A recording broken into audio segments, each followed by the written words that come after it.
وسع ربي كل شيء علما أفلا تتذكرون إن الحمد لله نحمده ونستعينه ونستغفره ونعوذ بالله من شرور أنفسنا ومن سيئات أعمالنا من يهده الله فلا مضل له ومن يضلل فلا هادي له وأشهد أن لا إله إلا الله وحده لا شريك له وأشهد أن محمدا عبده ورسوله أما بعد فإن خير الحديث كتاب الله وخير الهدي هدي محمد صلى الله عليه وعلى آله وسلم وشر الأمور محدثاتها وكل محدثة بدعة وكل بدعة ضلالة وكل ضلالة في النار. قال الله تبارك وتعالى قل هل يستوي الذين يعلمون والذين لا يعلمون انما يتذكر اولو الالباب. میرے محترم دینی بھائیوں اور قابل احترام اور بہنوں، اللہ رب العالمین کی نعمتوں میں سے ایک عظیم الشان نعمت علم ہے۔ اللہ رب العالمین جس کو بھی دین کا علم دے، یہ اس بات کی علامت ہوتی ہے کہ اللہ تعالیٰ نے اس کے لیے خیر کا ارادہ کیا ہے۔ اللہ کے نبی صلی اللہ علیہ وسلم فرماتے ہیں من یرد اللہ بہ خیرا یفقہ فی الدین، اللہ تعالیٰ جس کے لیے خیر کا ارادہ کرتا ہے اسے دین کی گہری سمجھ عطا فرماتا ہے۔ یہ وہ نعمت ہے جو اللہ تعالیٰ انبیاء کو عطا فرماتا ہے، اور اسی کی بنیاد پر ان کی فضیلت دوسروں پر ہوتی ہے۔ اللہ تعالیٰ وحی کا علم اپنے نبیوں کو دیتا ہے، اپنے رسولوں کو دیتا ہے، اور اس علم کے ذریعے سے وہ لوگوں کی رہنمائی کرتے ہیں، انہیں اندھیرے سے اجالے کی طرف لاتے ہیں۔ یہی وہ علم ہے جس کے ذریعے سے ایک انسان اپنے خالق اور مالک کو پہچانتا ہے۔ یہی وہ علم ہے جس کے ذریعے سے اسے اللہ کی سیدھی راہ کا پتہ چلتا ہے۔ یہی وہ علم ہے جس کے ذریعے سے انسان حلال اور حرام، اچھے اور برے کی تمیز کرتا ہے۔ اگر یہ علم انسان کے پاس نہ ہو تو ساری صلاحیتوں کے باوجود بھی وہ اندھا ہے، اس لیے کہ نور دو طرح کا ہوتا ہے۔ ایک نور خارجی نور ہے جو باہر سے انسان کو ملتا ہے، اور ایک نور وہ ہے جو آدمی کی آنکھوں میں ہوتا ہے۔ ایک آدمی اگر اندھا ہو تو اجالا ہونے کے باوجود بھی اس کو دکھائی نہیں دیتا، لیکن اگر ایک انسان بینائی رکھتا ہو، دیکھ سکتا ہو، لیکن اندھیرے میں ہو تو آنکھیں ہونے کے باوجود بھی وہ دیکھ نہیں سکتا ہے، اندھیرے کی وجہ سے اسے کچھ دکھائی نہیں دے گا۔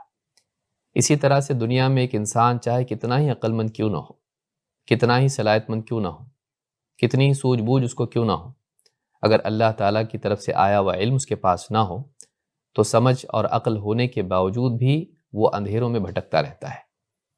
اس کے لیے ضروری ہے کہ ایک انسان کے پاس اللہ والا علم ہو، جو قرآن و سنت کا علم ہے۔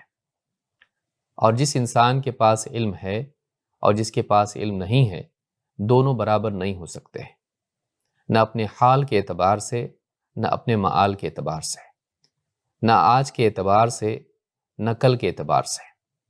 جس انسان کے پاس علم ہے وہ انسان دلیل کے بنیاد پر سیدھے راستے پر چلتا ہے۔ جس کے پاس علم نہیں ہے وہ ہمیشہ دوسروں کا محتاج رہتا ہے، وہ اپنے طور پر فیصلے نہیں کر پاتا ہے۔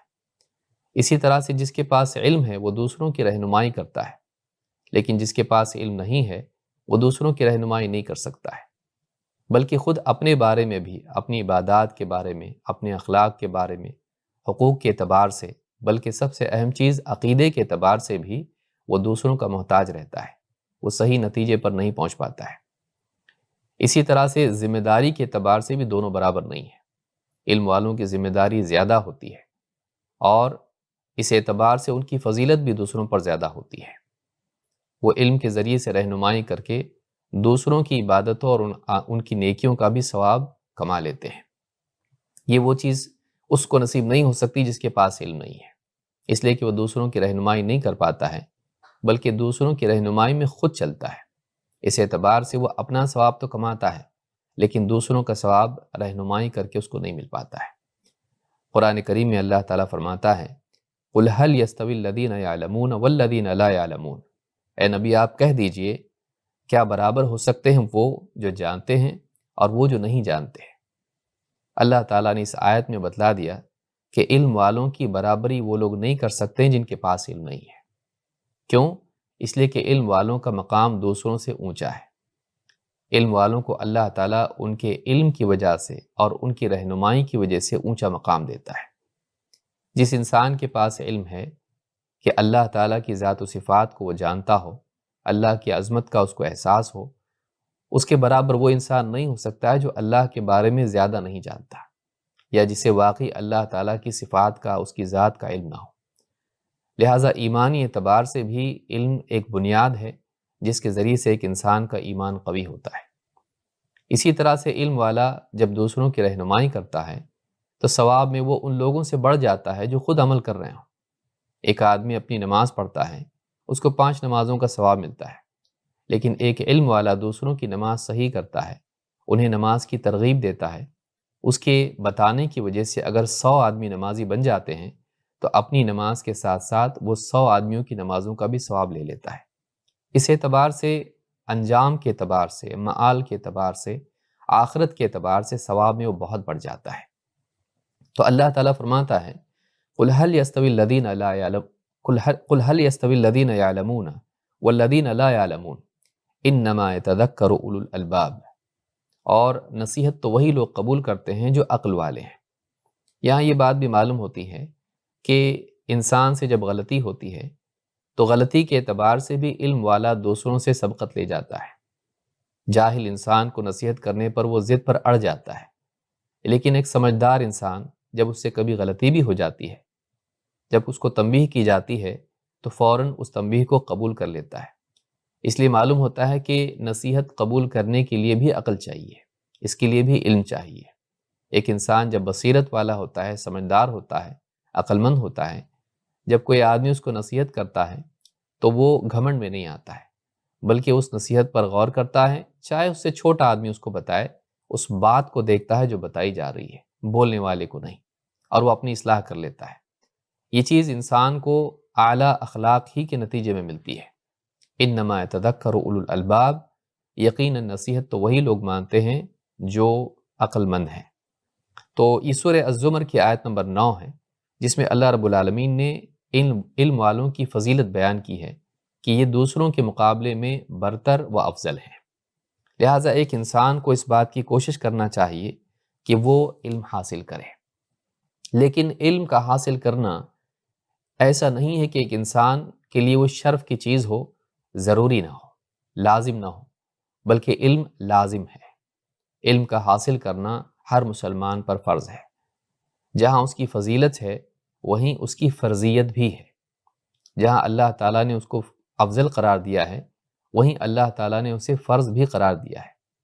اگر انسان ضرور علم حاصل نہ کرے تو اللہ تعالیٰ کا گناہ گار ہوگا۔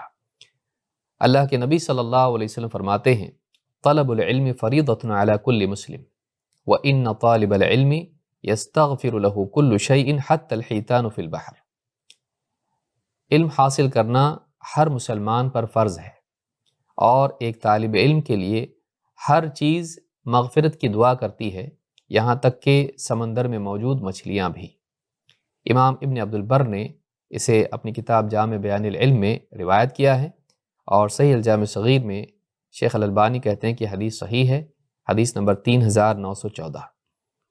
اس حدیث سے معلوم ہوتا ہے کہ علم حاصل کرنا ہر مسلمان پر فرض ہے، چاہے وہ امیر ہو، غریب ہو، چاہے وہ مرد ہو یا عورت ہو، ہر مسلمان جو مکلف ہے اس پر علم حاصل کرنا فرض ہے۔ لیکن کون سا علم؟ کیا اس سے مراد یہ ہے کہ ایک انسان پورا علم دین کا حاصل کرے؟ نہیں۔ علماء نے اس حدیث کے بارے میں کہا ہے کہ جو انسان جس چیز کا مکلف ہے، جس چیز پر وہ عمل کرنا چاہتا ہے، اسے چاہیے کہ عمل سے پہلے علم حاصل کر لے۔ جو آدمی عمل کرنا چاہتا ہے، کوئی نماز پڑھنا چاہتا ہے، ضروری ہے کہ نماز پڑھنے سے پہلے وہ نماز کے تعلق سے علم حاصل کرے۔ وضو کرنا چاہتا ہے، وضو سے پہلے علم حاصل کر لیں کہ وضو کیسے کیا جاتا ہے، اس کا مسنون طریقہ کیا ہے، اس کے احکام کیا ہیں۔ لہٰذا جو آدمی جس چیز کا مکلف ہو یا جس عمل کا ارادہ رکھتا ہو، اس کو چاہیے کہ عمل کی صحت کے لیے، عمل کے صحیح ہونے کے لیے اور مقبول ہونے کے لیے وہ اس عمل کو صحیح طور پر ادا کرنے والا بنے۔ ظاہر بات ہے کہ یہ علم کے بغیر نہیں ہو سکتا ہے۔ لہٰذا اس حدیث سے بات معلوم ہوتی ہے کہ ہر مسلمان پر دین کا علم حاصل کرنا فرض ہے۔ وَإِنَّ طَالِبَ الْعِلْمِ يَسْتَغْفِرُ لَهُ كُلُّ شَيْءٍ حَتَّى الْحِيتَانُ فِي الْبَحْرِ۔ جہاں علم کی فرضیت بیان کی گئی، اسی حدیث میں علم کی فضیلت بھی بیان کی گئی تاکہ طالب علم کے لیے ترغیب ہو اور وہ عمل کرنے میں اس کے اندر جذبہ اور شوق پیدا ہو۔ کہا کہ ایک طالب علم کے لیے ہر چیز مغفرت کی دعا کرتی ہے، یہاں تک کہ سمندر میں موجود مچھلیاں بھی۔ سوال یہ پیدا ہوتا ہے کہ ایسا کیوں ہے؟ یہ کیوں اس کے لیے مغفرت کی دعا کرتے ہیں؟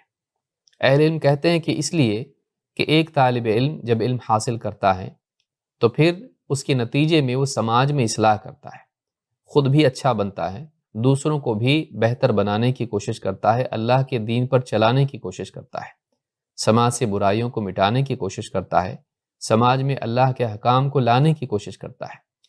اس کے نتیجے میں خیر کا اللہ کی طرف سے نزول ہوتا ہے اور اس خیر کے سارے لوگ مستحق ہوتے ہیں اور سارے لوگ اس سے فائدہ اٹھاتے ہیں، حتیٰ کہ مخلوقات کو بھی اس نعمت سے فائدہ ہوتا ہے جو اس کے نیک اعمال کی وجہ سے، سماج کے بہتر بننے کی وجہ سے اللہ کی طرف سے نازل ہوتی ہے۔ لیکن اس کے برعکس جب سماج بگڑا ہوا ہوتا ہے تو اللہ کی طرف سے جو عذاب آتا ہے گناہ گاروں کے گناہوں کی وجہ سے، تو اس کا نقصان نہ صرف انسانوں کو اور گناہ گاروں کو ہوتا ہے بلکہ انسان کے ساتھ ساتھ دیگر مخلوقات کو بھی ہوتا ہے۔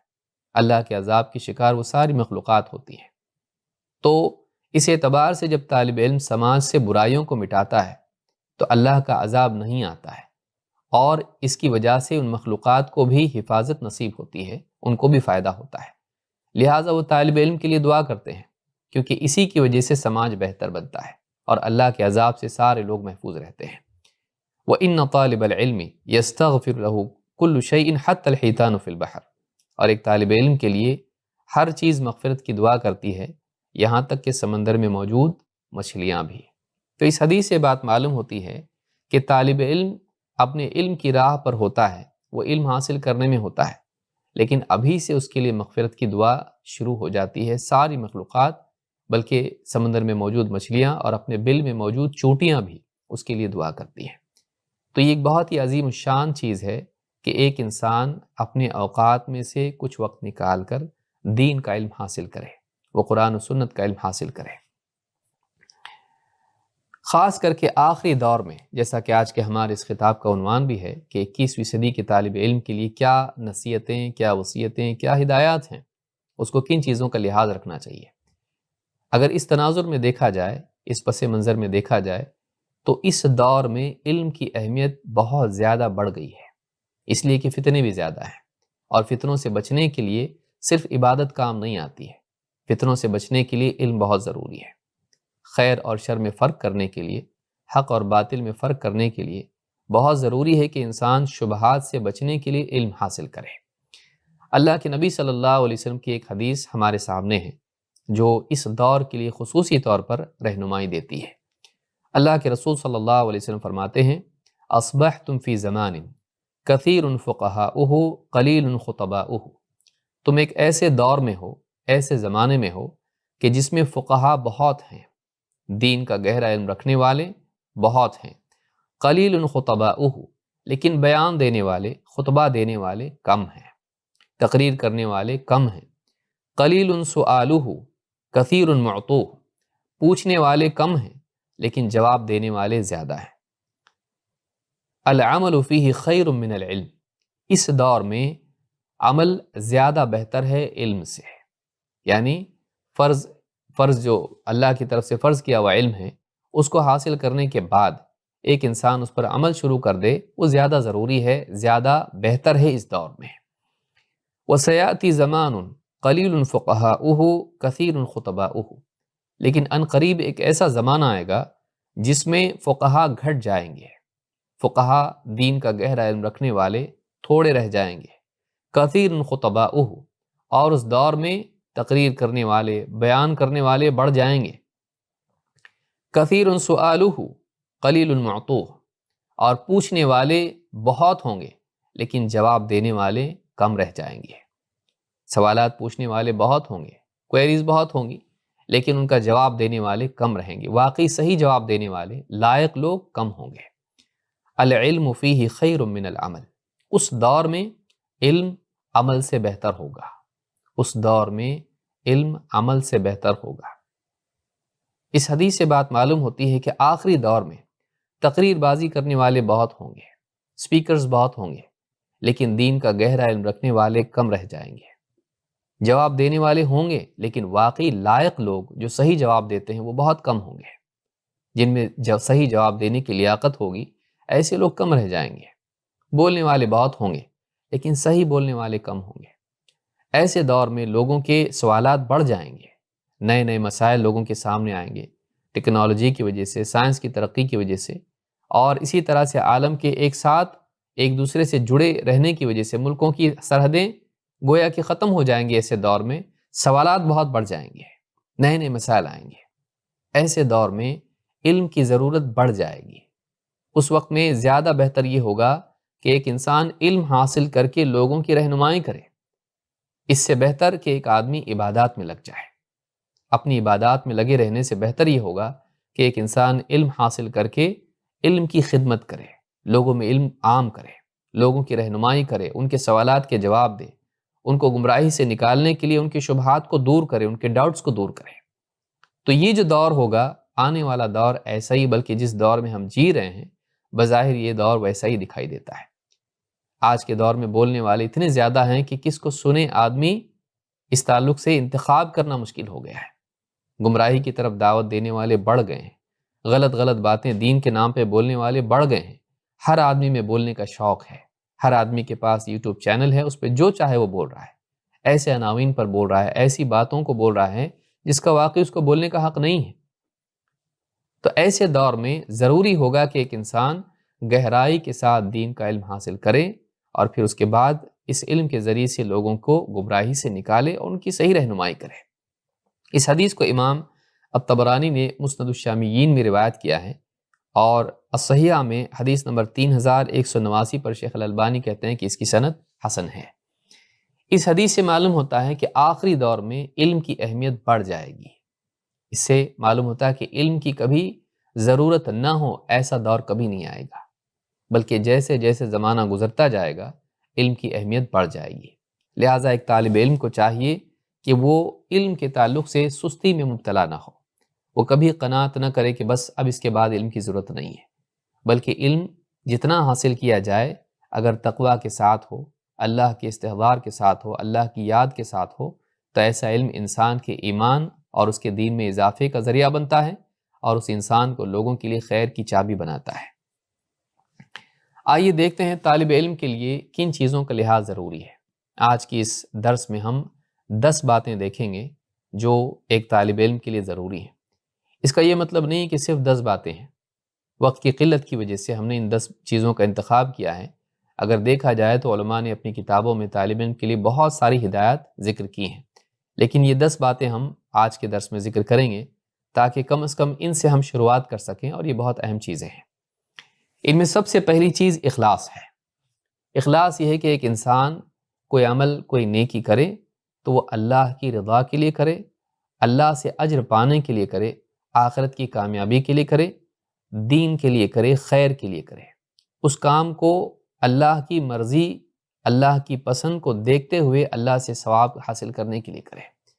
وہ دنیا کی شہرت پانے کے لیے، یہاں کے مال و متاع پانے کے لیے، کوئی عہدہ پانے کے لیے، دنیا میں لوگوں کے دل جیتنے کے لیے نہ کرے، لوگوں کے چہرے اپنی طرف پھیرنے کے لیے نہ کرے۔ جو بھی کام کرے وہ تعریف کے لیے نہ کرے، مخلوق کی تعریف کی بجائے اللہ کی تعریف کے لیے کرے، مخلوق سے بدلہ پانے کی بجائے اللہ سے اجر و ثواب پانے کے لیے کرے، دنیا کے لیے کرنے کی بجائے آخرت کے لیے کرے، خصوصاً دین کا کام وہ آخرت کے لیے کرے۔ اللہ تعالیٰ نے اخلاص کو فرض کیا ہے۔ تمام اعمال میں، تمام عبادات میں، تمام نیکیوں میں اخلاص فرض ہے۔ اللہ تعالیٰ فرماتا ہے وَمَا أُمِرُوا إِلَّا لِيَعْبُدُوا اللَّهَ مُخْلِصِينَ لَهُ الدِّينَ۔ سورہ البینہ میں آیت نمبر 5 میں اللہ تعالیٰ فرماتا ہے وَمَا أُمِرُوا إِلَّا لِيَعْبُدُوا اللَّهَ مُخْلِصِينَ لَهُ الدِّينَ۔ انہیں تو بس اس بات کا حکم دیا گیا تھا کہ وہ اللہ کی عبادت کریں، اپنی تمام عبادات کو اللہ کے لیے خالص کرتے ہوئے، اپنے پورے دین کو، یہاں دین سے مراد عبادت اور عمل ہے، تو اپنے پورے دین کو یعنی اپنے پورے اعمال کو، اپنی پوری عبادات کو اللہ کے لیے خالص کرتے ہوئے یعنی اللہ ہی کے لیے کرتے ہوئے اللہ کی عبادت کریں۔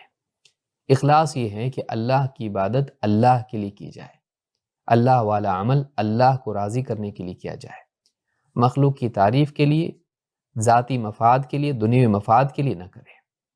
تو یہ فرض ہے، کیوں؟ اس لیے کہ اس آیت سے معلوم ہوتا ہے وَمَا أُمِرُوا، انہیں اس بات کا حکم دیا گیا تھا۔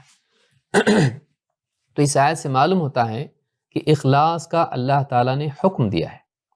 اللہ کا حکم صرف یہ نہیں تھا کہ وہ اللہ کی عبادت کریں، بلکہ اللہ کا حکم یہ تھا اللہ کی عبادت کریں اپنے پورے دین کو اللہ کے لیے خالص کرتے ہوئے۔ تو معلوم ہوا کہ صرف عبادت مطلوب نہیں ہے، بلکہ عبادت وہ مطلوب ہے جس میں اخلاص ہو، اللہ کے سوا کسی اور کی عبادت نہ کی جائے، اور اللہ کی عبادت اللہ ہی کے لیے کی جائے، یہ اخلاص ہے۔ تو اس آیت سے یہ بات معلوم ہوتی ہے کہ اخلاص فرض ہے، اور اس میں یہ نہیں بتایا گیا کہ کس عبادت میں، دین کے کس عمل میں اخلاص فرض ہے، بلکہ ایک تعمیم اس میں ہے، عمومی طور پر بتا دیا گیا کہ ساری عبادات میں اخلاص فرض ہے۔ اور ظاہر بات ہے کہ علم بھی عبادات میں سے ہے، اور بلکہ عبادت، کیونکہ علم کا حکم ہوا ہے تو وہ عبادت ہے، علم کا حاصل کرنا بھی عبادات میں سے ہے، بلکہ علم تمام عبادات کے صحیح ہونے کی شرط ہے۔ اگر آدمی کے پاس علم ہی نہ ہو تو کوئی بھی عبادت صحیح نہیں ہو سکتی ہے، بلکہ اس کا عقیدہ بھی صحیح نہیں ہو سکتا ہے بغیر علم کے۔ لہٰذا علم میں بھی اخلاص ضروری ہے۔ یہی وجہ ہے کہ اللہ کے نبی صلی اللہ علیہ وسلم نے جو لوگ شہرت کے لیے علم حاصل کرتے ہیں ان لوگوں کی مذمت کی ہے۔ اللہ کے نبی صلی اللہ علیہ وسلم فرماتے ہیں من طلب العلم لیماری به السفہاء او لیباہی به العلماء او لیصرف وجوہ الناس الیہ فہو فی النار۔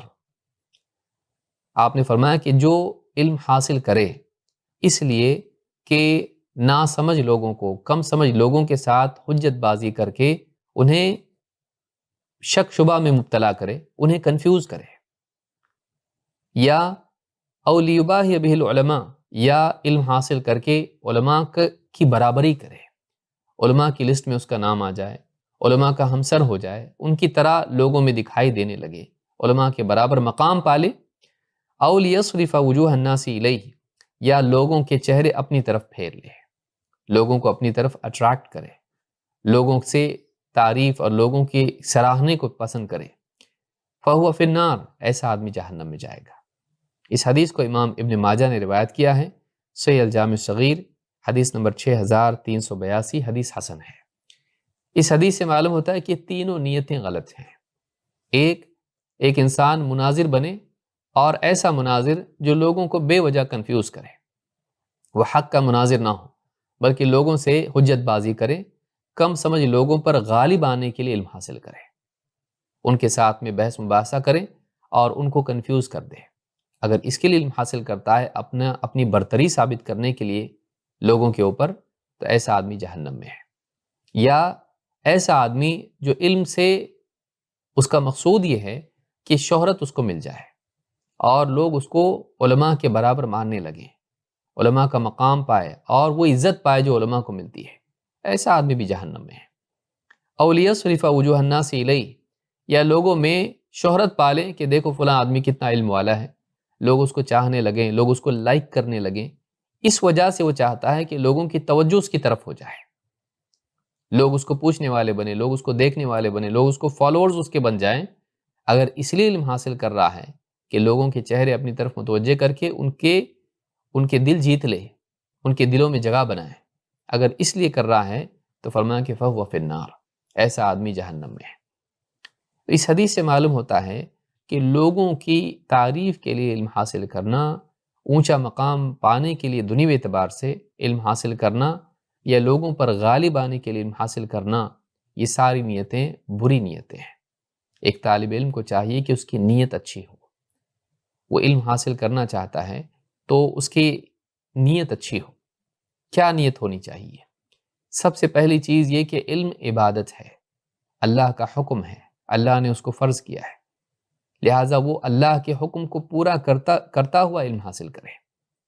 اسی طرح سے اپنے کو جہالت میں سے نکالنے کے لیے علم حاصل کرے، دوسروں کو جہالت سے نکالنے کے لیے علم حاصل کرے، اسی طرح سے علم کی حفاظت کے لیے علم حاصل کرے، علم کو عام کرنے کے لیے حفاظت کرے، دین کی طرف جو دشمنوں کی طرف سے، مخالفین کی طرف سے تیر آ رہے ہیں، دین پر جو حملے ہو رہے ہیں، دین کے بارے میں لوگ جو تہمتیں اللہ پر، رسول پر اور قرآن کے بارے میں لگا رہے ہیں، ان سے اسلام کا، قرآن کا، اللہ کا، رسول کا دفاع کرنے کے لیے علم حاصل کرے، کہ اہل بدعت جو دین میں بگاڑ پیدا کرتے ہیں اس کی اصلاح کے لیے علم حاصل کرے، اور اسی طرح سے اہل کفر و شرک اسلام کے بارے میں جو شبہات پیدا کرتے ہیں اور اللہ اور اس کے رسول پر جو تہمتیں لگاتے ہیں تو اس کے دفاع کے لیے علم حاصل کرے۔ اگر ان نیتوں کے ساتھ میں آدمی علم حاصل کرتا ہے تو یہ خیر والی نیت ہے، وہ دین کے کلمے کو اونچا کرنے کے لیے علم حاصل کرے تاکہ لوگوں کے سامنے اللہ کا سچا دین جائے، باطل نیچے جائے اور حق اوپر آئے۔ اگر اس کے لیے علم حاصل کرتا ہے تو یہ آدمی صحیح طور پر علم حاصل کر رہا ہے، اس کی نیت اچھی ہے۔ تو سب سے پہلی چیز ہم نے یہ دیکھی کہ طالب علم کو چاہیے کہ اس کی نیت صحیح ہو۔ ظاہر بات ہے کہ علم آدمی کے دل میں ہوتا ہے اور نیت بھی آدمی کے دل میں ہوتی ہے۔ اگر نیت ہی آدمی کی غلط ہو، اس کے بعد جو بھی علم حاصل کرے گا بہت ممکن ہے کہ وہ نقصان پہنچانے والا ہوگا، الا یہ کہ اللہ تعالیٰ اسے بچائے اور اخلاص کی توفیق دے۔ طالب علم کے لیے دوسری چیز جس کا لحاظ ضروری ہے وہ اہل علم کا احترام ہے۔ علماء کی خدمت میں حاضر ہونا اور ان سے ادب و احترام کے ساتھ پوچھنا، ادب و احترام کے ساتھ علم حاصل کرنا، دل میں ان کی عظمت باقی رکھنا، ان کی باتوں کا لحاظ رکھنا اور پوچھنے اور سیکھنے میں اسلامی آداب کی رعایت کرنا، یہ بہت ضروری ہے۔ علماء کے ساتھ بدتمیزی کرنا، ان کو تکلیف دینا، ان کا مذاق اڑانا، ان کی باتوں کو تحقیر کے ساتھ سننا، لاپرواہی برتنا یا ان سے بے وجہ یعنی بحث و مباحثہ کر کے ان کے سامنے اپنی برتری ظاہر کرنا، یہ طالب علم کا شعار نہیں ہے۔ علماء کا احترام کرنا یہ بھی دین ہے۔ سلف میں یہ چیز ہم کو عام طور سے ملتی ہے اور خود اللہ کے نبی صلی اللہ علیہ وسلم نے بھی اس بات کا حکم دیا ہے۔ اللہ کے رسول صلی اللہ علیہ وسلم فرماتے ہیں لیس منا من لم یجل کبیرنا ویرحم صغیرنا ویعرف لعالمنا حقہ، وہ ہم میں سے نہیں ہے جو ہمارے بڑوں کا اجلال نہ کرے، ان کی تعظیم نہ کرے، ویرحم صغیرنا اور ہمارے چھوٹوں پر رحم نہ کرے، ویعرف لعالمنا حقہ اور ہمارے عالم کا حق نہ جانے۔ اس حدیث کو امام احمد اور حاکم نے روایت کیا ہے، صحیح الجامع صغیر حدیث نمبر 5443، حدیث حسن درجے کی ہے۔ اس حدیث میں اگر آپ غور کریں تو بڑوں میں علماء آ جاتے ہیں، لیکن علماء کو بڑوں سے الگ کاٹ کر بیان کیا گیا ہے، ان کی عظمت کی وجہ سے، ان کے خصوصی مقام کی وجہ سے، کیونکہ بڑا دنیا میں عہدے کے اعتبار سے بھی ہو سکتا ہے، بڑا عمر کے اعتبار سے بھی ہو سکتا ہے، لیکن علماء کی عظمت ان کے مقابلے میں بڑھ کر ہے۔ اس لیے علماء کو الگ سے کاٹ کر بیان کیا گیا اور کہا کہ وہ ہم میں سے نہیں جو ہمارے بڑوں کی تعظیم نہ کرے، ہمارے چھوٹوں پر رحم نہ کرے اور ہمارے عالم کا حق نہ جانے۔ اس حدیث سے بات معلوم ہوتی ہے کہ عالم کا لوگوں پر حق ہوتا ہے۔ عجیب بات یہ ہے کہ لوگ یہ سمجھتے ہیں کہ لوگوں کا عالم پر حق ہوتا ہے، اسی لیے آپ دیکھیں گے بہت سارے لوگ علماء کو پریشان کرتے ہیں اور علماء سے خدمات لیتے ہیں، ان سے سوالات رات کے 2-3 بجے ان کو فون کر کے سوالات پوچھیں گے، یہ نہیں سوچیں گے کہ ان کے آرام کا وقت ہے۔ اگر ان کو میسج بھیجیں گے وہ جواب نہیں دیں گے تو ناراض ہو جائیں گے، پھر کڑوا میسج بھیج دیں گے کہ آپ عالم ہو کر ایسا کرتے ہیں، ہمارے سوالات کے جواب نہیں دیتے ہیں۔ اس طرح کی بہت ساری چیزیں ہیں، بلکہ بعض لوگ علماء کے ساتھ مذاق بھی کر لیتے ہیں، ان کے گلے میں ہاتھ ڈال کے کھڑے ہوں گے اور ایسا سمجھیں گے کہ ہم ان کی وجہ سے بڑے ہو رہے ہیں۔ بعض اوقات کچھ لوگ علماء کی صحبت کے اعتبار سے اپنے آپ کو بڑا کرنے کی کوشش کرتے ہیں، نہ کہ ان سے استفادہ کی۔ لہٰذا یہ ساری چیزیں بری ہیں۔ ایک عالم کا اجلال، اس کی تعظیم ہونی چاہیے، اور ایک عالم کا حق ہم اپنے اوپر مانیں، اس کی خدمت کرنا، اس کے دینی مقصد میں اس کا تعاون کرنا، اس کے لیے راحت اور اس کے لیے آسانیاں میسر کرنا، آسان کرنا اس کے لیے، یہ ساری چیزیں عالم کے لیے ہونی چاہیے۔ بلکہ اگر اس پر کوئی تہمت لگاتا ہے اس کا دفاع کرنا چاہیے، اگر اس کے بارے میں کوئی بدگمان ہے تو اس کی بدگمانی کو دور کرنا چاہیے، اگر اس کے بارے میں کوئی بدزبانی کر رہا ہے تو اس کو روکنا چاہیے۔ علماء کا احترام یہ دین کے علم کا احترام ہے، اور دین کا احترام آخرت کے اعتبار سے نجات ہے۔ اگر ایک آدمی علماء کا احترام نہیں کرتا ہے وہ علم کا احترام نہیں کرے گا، اور جو علم کا احترام نہیں کرے گا وہ دین کا احترام نہیں کر رہا ہے، وہ دین سے محروم رہے گا۔ اسی لیے کسی عالم کے بارے میں غلط بیانی نہیں کرنا چاہیے، بلکہ اگر کسی عالم سے کوئی کوتاہی بھی ہوتی ہے تب بھی اس کو درگزر کرنا چاہیے۔ ہو سکتا ہے وہ عالم اپنی اصلاح کرے اور یہ آدمی اس عالم سے محروم رہ جائے۔ عالم اگر غلطی بھی کرتا ہے اسے اس کی غلطی کا تدارک معلوم ہوتا ہے، وہ غلطی کی بھرپائی کرنا بھی جانتا ہے، اور بہت ممکن ہے کہ اس کی نیکیوں کی وجہ سے اللہ تعالیٰ اس کی غلطیوں کو معاف کر دے، اس کی دینی خدمات کی وجہ سے اللہ تعالیٰ اس کی بھلائیوں کی وجہ سے اس کی غلطیوں سے درگزر کرے، یہ بہت ممکن ہے۔ ایک عورت اگر ایک کتے کو پانی پلاتی ہے، فاحشہ ہونے کے باوجود اگر اللہ تعالیٰ اس کی مغفرت کرتا ہے، تو انسانوں کو اللہ کی طرف سے نازل ہونے والا علم پلانے والا ایسا عالم جو انہیں اللہ کے دین سے آراستہ کر رہا ہے، ایسے عالم کی کیوں مغفرت نہیں ہوگی؟ بہت ممکن ہے اللہ تعالیٰ اس کو معاف کر دے، خصوصاً اس اعتبار سے کہ آج نہیں تو کل اللہ سے وہ توبہ کرے گا، اپنی غلطی پر معافی مانگے گا۔ لہٰذا یہاں پر یہ دیکھنا چاہیے کہ بعض لوگ دیکھتے ہیں کسی عالم کی کوئی ایک چیز ان کو دکھائی دیتی ہے، پوری دنیا میں اس کی بے عزتی کرنا شروع کر دیتے ہیں۔ یہ نہیں ہونا چاہیے۔ یہی لوگ اپنے ماں باپ کے بارے میں ایسا نہیں کرتے ہیں، جبکہ ماں باپ سے بڑھ کر عالم کا حق ہوتا ہے۔ اللہ کے نبی صلی اللہ علیہ وسلم نے فرمایا کہ میں تمہارے لیے باپ کی طرح ہوں، تمہیں سکھاتا ہوں۔ معلوم ہوا کہ معلم کا مقام باپ کی طرح ہوتا ہے، اس لیے ایک عالم کا احترام کرنا چاہیے، خصوصاً ان علماء کا جن سے ہم علم حاصل کر رہے ہیں، ان کا ہم پر ایک خصوصی حق ہوتا ہے۔ تو اس حدیث سے بات معلوم ہوتی ہے کہ عالم کا حق جاننا بھی سعادت ہے، اور اگر وہ نہیں جانتا ہے کہ عالم کا اس پر کیا حق ہے تو ایسا آدمی، اس کے بارے میں آپ نے فرمایا، اللہ کے رسول صلی اللہ علیہ وسلم فرماتے ہیں وہ ہم میں سے نہیں ہے۔ وہ ہم میں سے نہیں کا مطلب یہ نہیں کہ اسلام سے خارج ہے، وہ ہم میں سے نہیں کا مطلب وہ ہمارے راستے پر نہیں ہے، وہ ہم جیسا نہیں ہے، ہمارے منہج پر وہ نہیں ہے۔ تو اس حدیث سے یہ بہت اہم بات معلوم ہوئی کہ علماء کا امت میں خصوصی مقام ہے۔ طاؤس رحمہ اللہ کہتے ہیں، طاؤس ابن عباس کے خاص شاگرد ہیں، کہتے ہیں من السنت ان یوقر اربعۃ، سنت میں سے یہ ہے، یعنی مسنون چیزوں میں سے یہ ہے کہ 4 لوگوں کی توقیر کی جائے، ان کا احترام کیا جائے۔ العالم وذو الشیبۃ والسلطان والوالد، عالم کا اور بوڑھے کا اور مسلمانوں کے حاکم کا اور اسی طرح سے باپ کا احترام کیا جائے۔ 4 لوگوں کا احترام کرنا سنت ہے، یعنی یہ نبی صلی اللہ علیہ وسلم کا طریقہ ہے، سلف کا طریقہ ہے، ہمیشہ سے اہل حق کا طریقہ رہا ہے۔ کیا؟ عالم، بوڑھا اور مسلمانوں کا حاکم، سلطان اور اسی طرح سے باپ، ان سب کا احترام کرنا چاہیے۔ آپ غور کریں، عالم کو نمبر 1 پر رکھا انہوں نے، کیونکہ ساری خیر انہی کے ذریعے سے وجود میں آتی ہے۔ حتیٰ کہ سلطان بھی علماء کا محتاج ہوتا ہے شریعت کی نفاذ میں، اور وہ انہی سے مشورہ کرتا ہے، ان کی رائے سنتا ہے۔ لہٰذا ایک عالم کا احترام کرنا بہت ضروری ہے۔ جامع بیان العلم میں اس کو حافظ ابن عبد البر نے روایت کیا ہے، حدیث نمبر، یا ہم کہیں یعنی روایت نمبر 719، اور یہ روایت صحیح ہے۔ شعبی رحمہ اللہ فرماتے ہیں صلی زید بن ثابت علی جنازۃ، زید بن ثابت رضی اللہ تعالیٰ عنہ نے جنازے کی نماز ایک مرتبہ پڑھائی۔ ثم قربت له بغلۃ لیرکبها، ایک خچر ان کے سامنے لایا گیا تاکہ اس پر سوار ہو جائیں۔ فجاء ابن عباس فاخذ برکابہ، اتنے میں عبداللہ ابن عباس رضی اللہ تعالیٰ عنہ آئے اور سواری کی جو یعنی پاؤں رکھنے کی جگہ ہوتی ہے، رکاب اس کو کہتے ہیں، اس کو تھام لیا، یعنی پاؤں رکھنے کے لیے اس کو تھام لیا۔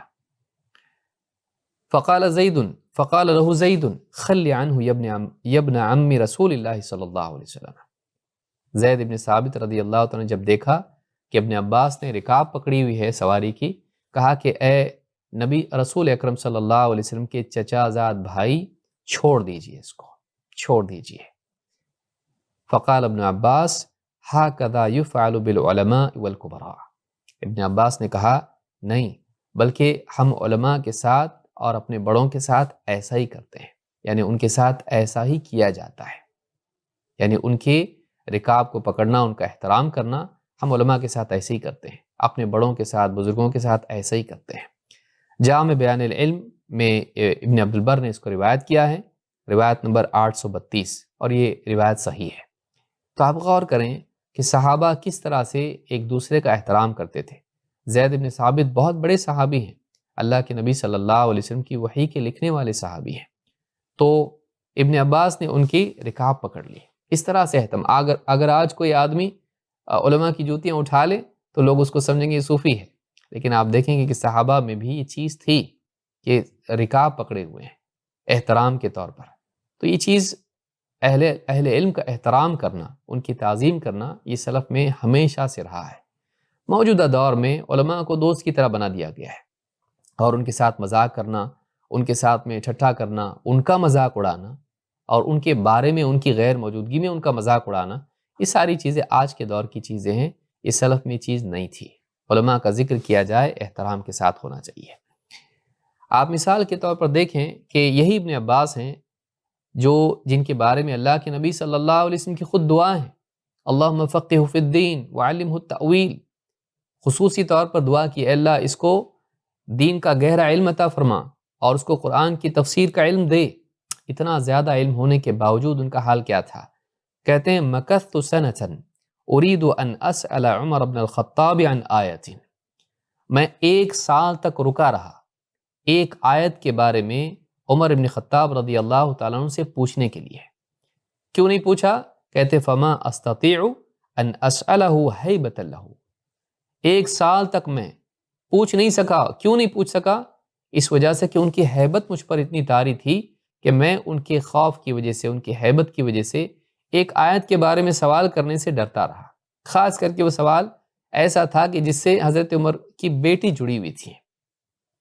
جو مسئلہ تھا کہ وہ کون سی بیویاں تھیں جن کے بارے میں اللہ نے قرآن میں ڈانٹ نازل کی تھی، تو وہ کون سی ہیں؟ تو کہا کہ حضرت عائشہ اور حفصہ ہیں۔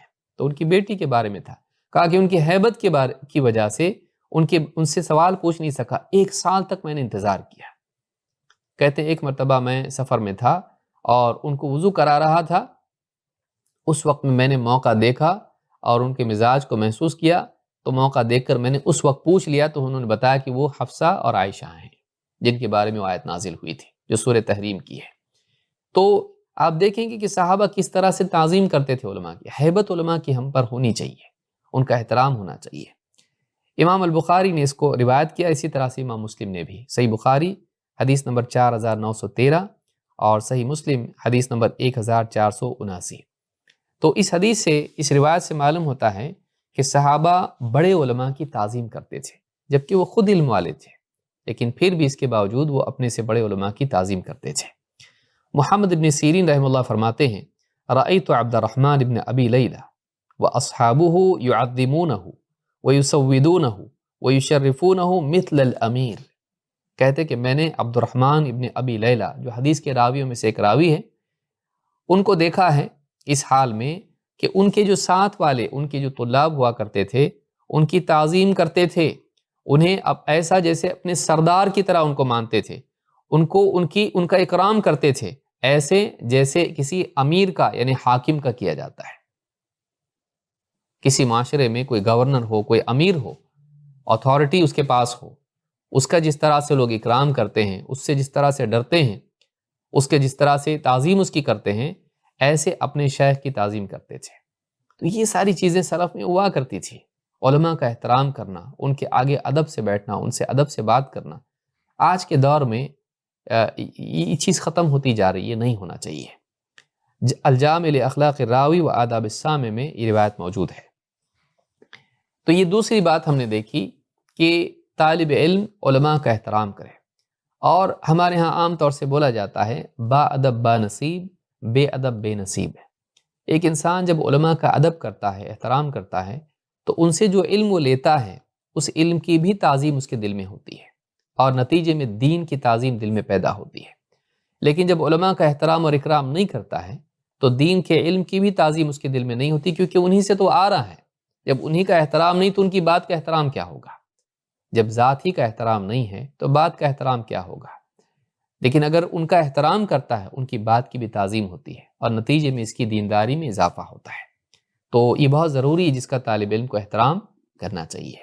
دینی مجالس میں بیٹھے، ادب سے بیٹھے، دین کی بات سنیں، اس کو تعظیم کے ساتھ سنیں، یہ ہونا چاہیے۔ تیسری چیز کیا ہے؟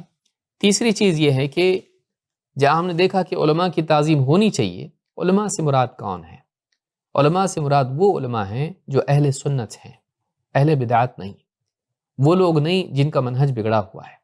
انہی لوگوں سے آدمی علم حاصل کرے اور انہی ذرائع سے علم حاصل کرے جو معتبر ہیں۔ ایسے علماء جو قرآن و سنت کے ماہر ہیں، سلف کے منہج پر پابند ہیں اور تقوی شعار ہیں، ایسے علماء سے علم حاصل کریں۔ ایسے علماء کی کتاب پڑھے، ایسے لوگوں کی کتاب پڑھے جو معتبر ہوں۔ ایسے لوگوں کی کتاب نہیں پڑھے جو معتبر نہیں ہیں، چاہے وہ کتنے مشہور کیوں نہ ہوں۔ ایسے لوگوں کے بیانات نہ سنیں یوٹیوب پر اور اسی طرح سے کہیں اور سے انٹرنیٹ پر۔ ایسے لوگوں کی خطاب نہیں سنیں جو معتبر نہیں ہیں، جو بدعات کو رائج کرتے ہوں اور جو منہجی اعتبار سے جن میں بگاڑ ہو۔ پھر اس میں یہ بات بھی ہے کہ علماء سے علم حاصل کرنے میں براہ راست ان سے علم حاصل کرنے کی زیادہ کوشش کرے، ان کی مجالس میں حاضر ہو اور اپنے کانوں سے ان کی بات سنیں ان کی موجودگی میں۔ اللہ کے نبی صلی اللہ علیہ وسلم کے زمانے میں یہی طریقہ تھا۔ آپ نے فرمایا تسمعون ویسمع منکم ویسمع ممن یسمع منکم، تم سنتے ہو، تسمعون یعنی تم مجھ سے سنتے ہو، ویسمع منکم اور تمہارے بعد، میرے بعد لوگ تم سے سنیں گے، لوگ تم سے سنیں گے، ویسمع ممن یسمع منکم اور تمہارے بعد لوگ ان سے سنیں گے جنہوں نے تم سے سنا ہے۔ معلوم ہوتا ہے کہ علم سماع سے آتا ہے۔ علم کا طریقہ کیا ہے کہ ایک انسان علماء کی مجلس میں جائے، بیٹھے اور براہ راست ان سے علم حاصل کرے، ان کی باتوں کو سنے، اس کا دل پر ایک خاص اثر ہوتا ہے۔ بعد میں آدمی یوٹیوب پہ سن لیتا ہے اور بعد میں ان کی تقریریں واٹس ایپ وغیرہ پر آڈیو ان کے آ جاتے ہیں، ویڈیو کلپس آ جاتی ہیں، اس کا ایک اپنا فائدہ ہے، لیکن علم کا صحیح طریقہ یہ ہے کہ ایک انسان براہ راست خود چل کر جائے، بنفس نفیس اس مجلس میں حاضر ہو اور علماء کے منہ سے ان کی باتیں سنیں۔ اس مجلس کا اثر ہوتا ہے اور اس کی اپنی فضیلت بھی ہے۔ فرشتوں کا گھیر لینا اور اسی طرح سے سکینت کا نازل ہونا اور اسی طرح سے اللہ تعالیٰ کا تعریف کرنا، اللہ کی رحمت کا انہیں ڈھانپ لینا، یہ ساری چیزیں دینی مجالس کے لیے ہیں، تو ان مجالس میں حاضر ہونا چاہیے۔ اس حدیث سے معلوم ہوتا ہے کہ تم مجھ سے سنتے ہو، لوگ تم سے سنیں گے اور پھر تمہارے بعد جنہوں نے تم سے سنا ہے ان سے لوگ سنیں گے۔ اس سے معلوم ہوتا ہے کہ علم ایک طبقے سے دوسرے طبقے میں منتقل ہوتا ہے اور اس طرح سے ہی ہم کو علم حاصل کرنا چاہیے۔ یہ نہیں کہ اچانک کوئی بھی آدمی کھڑا ہو جائے اور بولنے لگ جائے اور اس کے فالوورز بڑھ جائیں تو ہم یہ دیکھیں کہ کتنے لوگ اس کو فالو کرتے ہیں، کتنے لوگ اس کو لائک کرتے ہیں۔ یہ دیکھ کر علم حاصل کرنا اس سے، اس لیے کہ وہ مشہور ہے یا بولنے میں ماہر ہے، اس وجہ سے علم حاصل نہیں کیا جاتا ہے۔ علم حاصل کیا جاتا ہے اس راستے سے کہ اس نے کن سے علم حاصل کیا ہے، یہ کتنا معتبر ہے، اس کے بارے میں علماء کا کیا کہنا ہے۔ اگر اس طرح سے ہم نہیں دیکھیں گے تو کوئی بھی آدمی صلاحیت مند ہوگا، بولنے کے اعتبار سے ماہر ہوگا لیکن گمراہ ہوگا، اور وہ اپنی طرف مائل کرنا جانتا ہوگا، ہم اس کی بات سن کے گمراہ ہو جائیں گے۔ تو ایک طالب علم کے لیے بہت ضروری ہے کہ وہ قابل اعتماد ذرائع سے علم حاصل کرے، چاہے خطاب ہو یا کتاب ہو، ایسے لوگوں سے علم حاصل کرے جو معتبر ہے۔ اس حدیث کو امام احمد، ابو داؤد اور حاکم نے روایت کیا ہے، صحیح الجامع الصغیر حدیث نمبر 2947 اور حدیث صحیح ہے۔ خصوصاً اس میں بڑے علماء کو ترجیح دینی چاہیے، ایسے علماء جو تجربہ کار ہیں، جن کی زندگی علم میں گزری، جن کے پاس ہزاروں سوالات آئے انہوں نے اس کے جوابات دیے، جو تحقیق ہی میں رہے اور سالوں کا تجربہ ان کے پاس ہے، ایسے علماء کی بات کو ترجیح دینا چاہیے، خصوصاً جب کہ ان کے پاس دلیل موجود ہو۔ عبداللہ ابن مسعود رضی اللہ تعالیٰ عنہ کہتے ہیں انکم لن تزالوا بخیر ما دام العلم فی کبارکم، تم ہمیشہ خیر پر رہو گے جب تک کہ علم تمہارے بڑوں میں ہوگا، تم ہمیشہ خیر سے رہو گے جب تک کہ علم تمہارے بڑوں میں ہوگا۔ فَإِذَا كَانَ الْعِلْمُ فِي صِغَارِكُمْ صَفَّحَ الصَّغِيرُ الْكَبِيرُ، لیکن جب علم تمہارے چھوٹوں میں آ جائے گا تو چھوٹے بڑوں کو ناسمجھ قرار دینے لگیں گے، چھوٹے بڑوں کو صفحہ ان کو ناسمجھ قرار دینے لگیں گے۔ ان کو کیا سمجھتا ہے؟ جب چھوٹوں سے علم لینے لگیں گے، چھوٹے شہرت کی وجہ سے بڑے ہو جائیں گے اور وہ اپنی حیثیت کو بھول جائیں گے اور بڑے بڑے علماء کو وہ غلط بولنے لگیں گے۔ آج کا دور آپ دیکھیں اسی طرح کا دور ہے۔ جامع بیان العلم میں ابن عبد البر نے اس کو روایت کیا ہے، حدیث نمبر 1059 اور حدیث صحیح ہے۔ صحابہ کے اقوال کو بھی حدیث کہا جا سکتا ہے۔ تو اس روایت سے بات معلوم ہوتی ہے کہ جب تک علم بڑوں سے آتا رہے گا، اوپر سے آتا رہے گا، خیر باقی رہے گی۔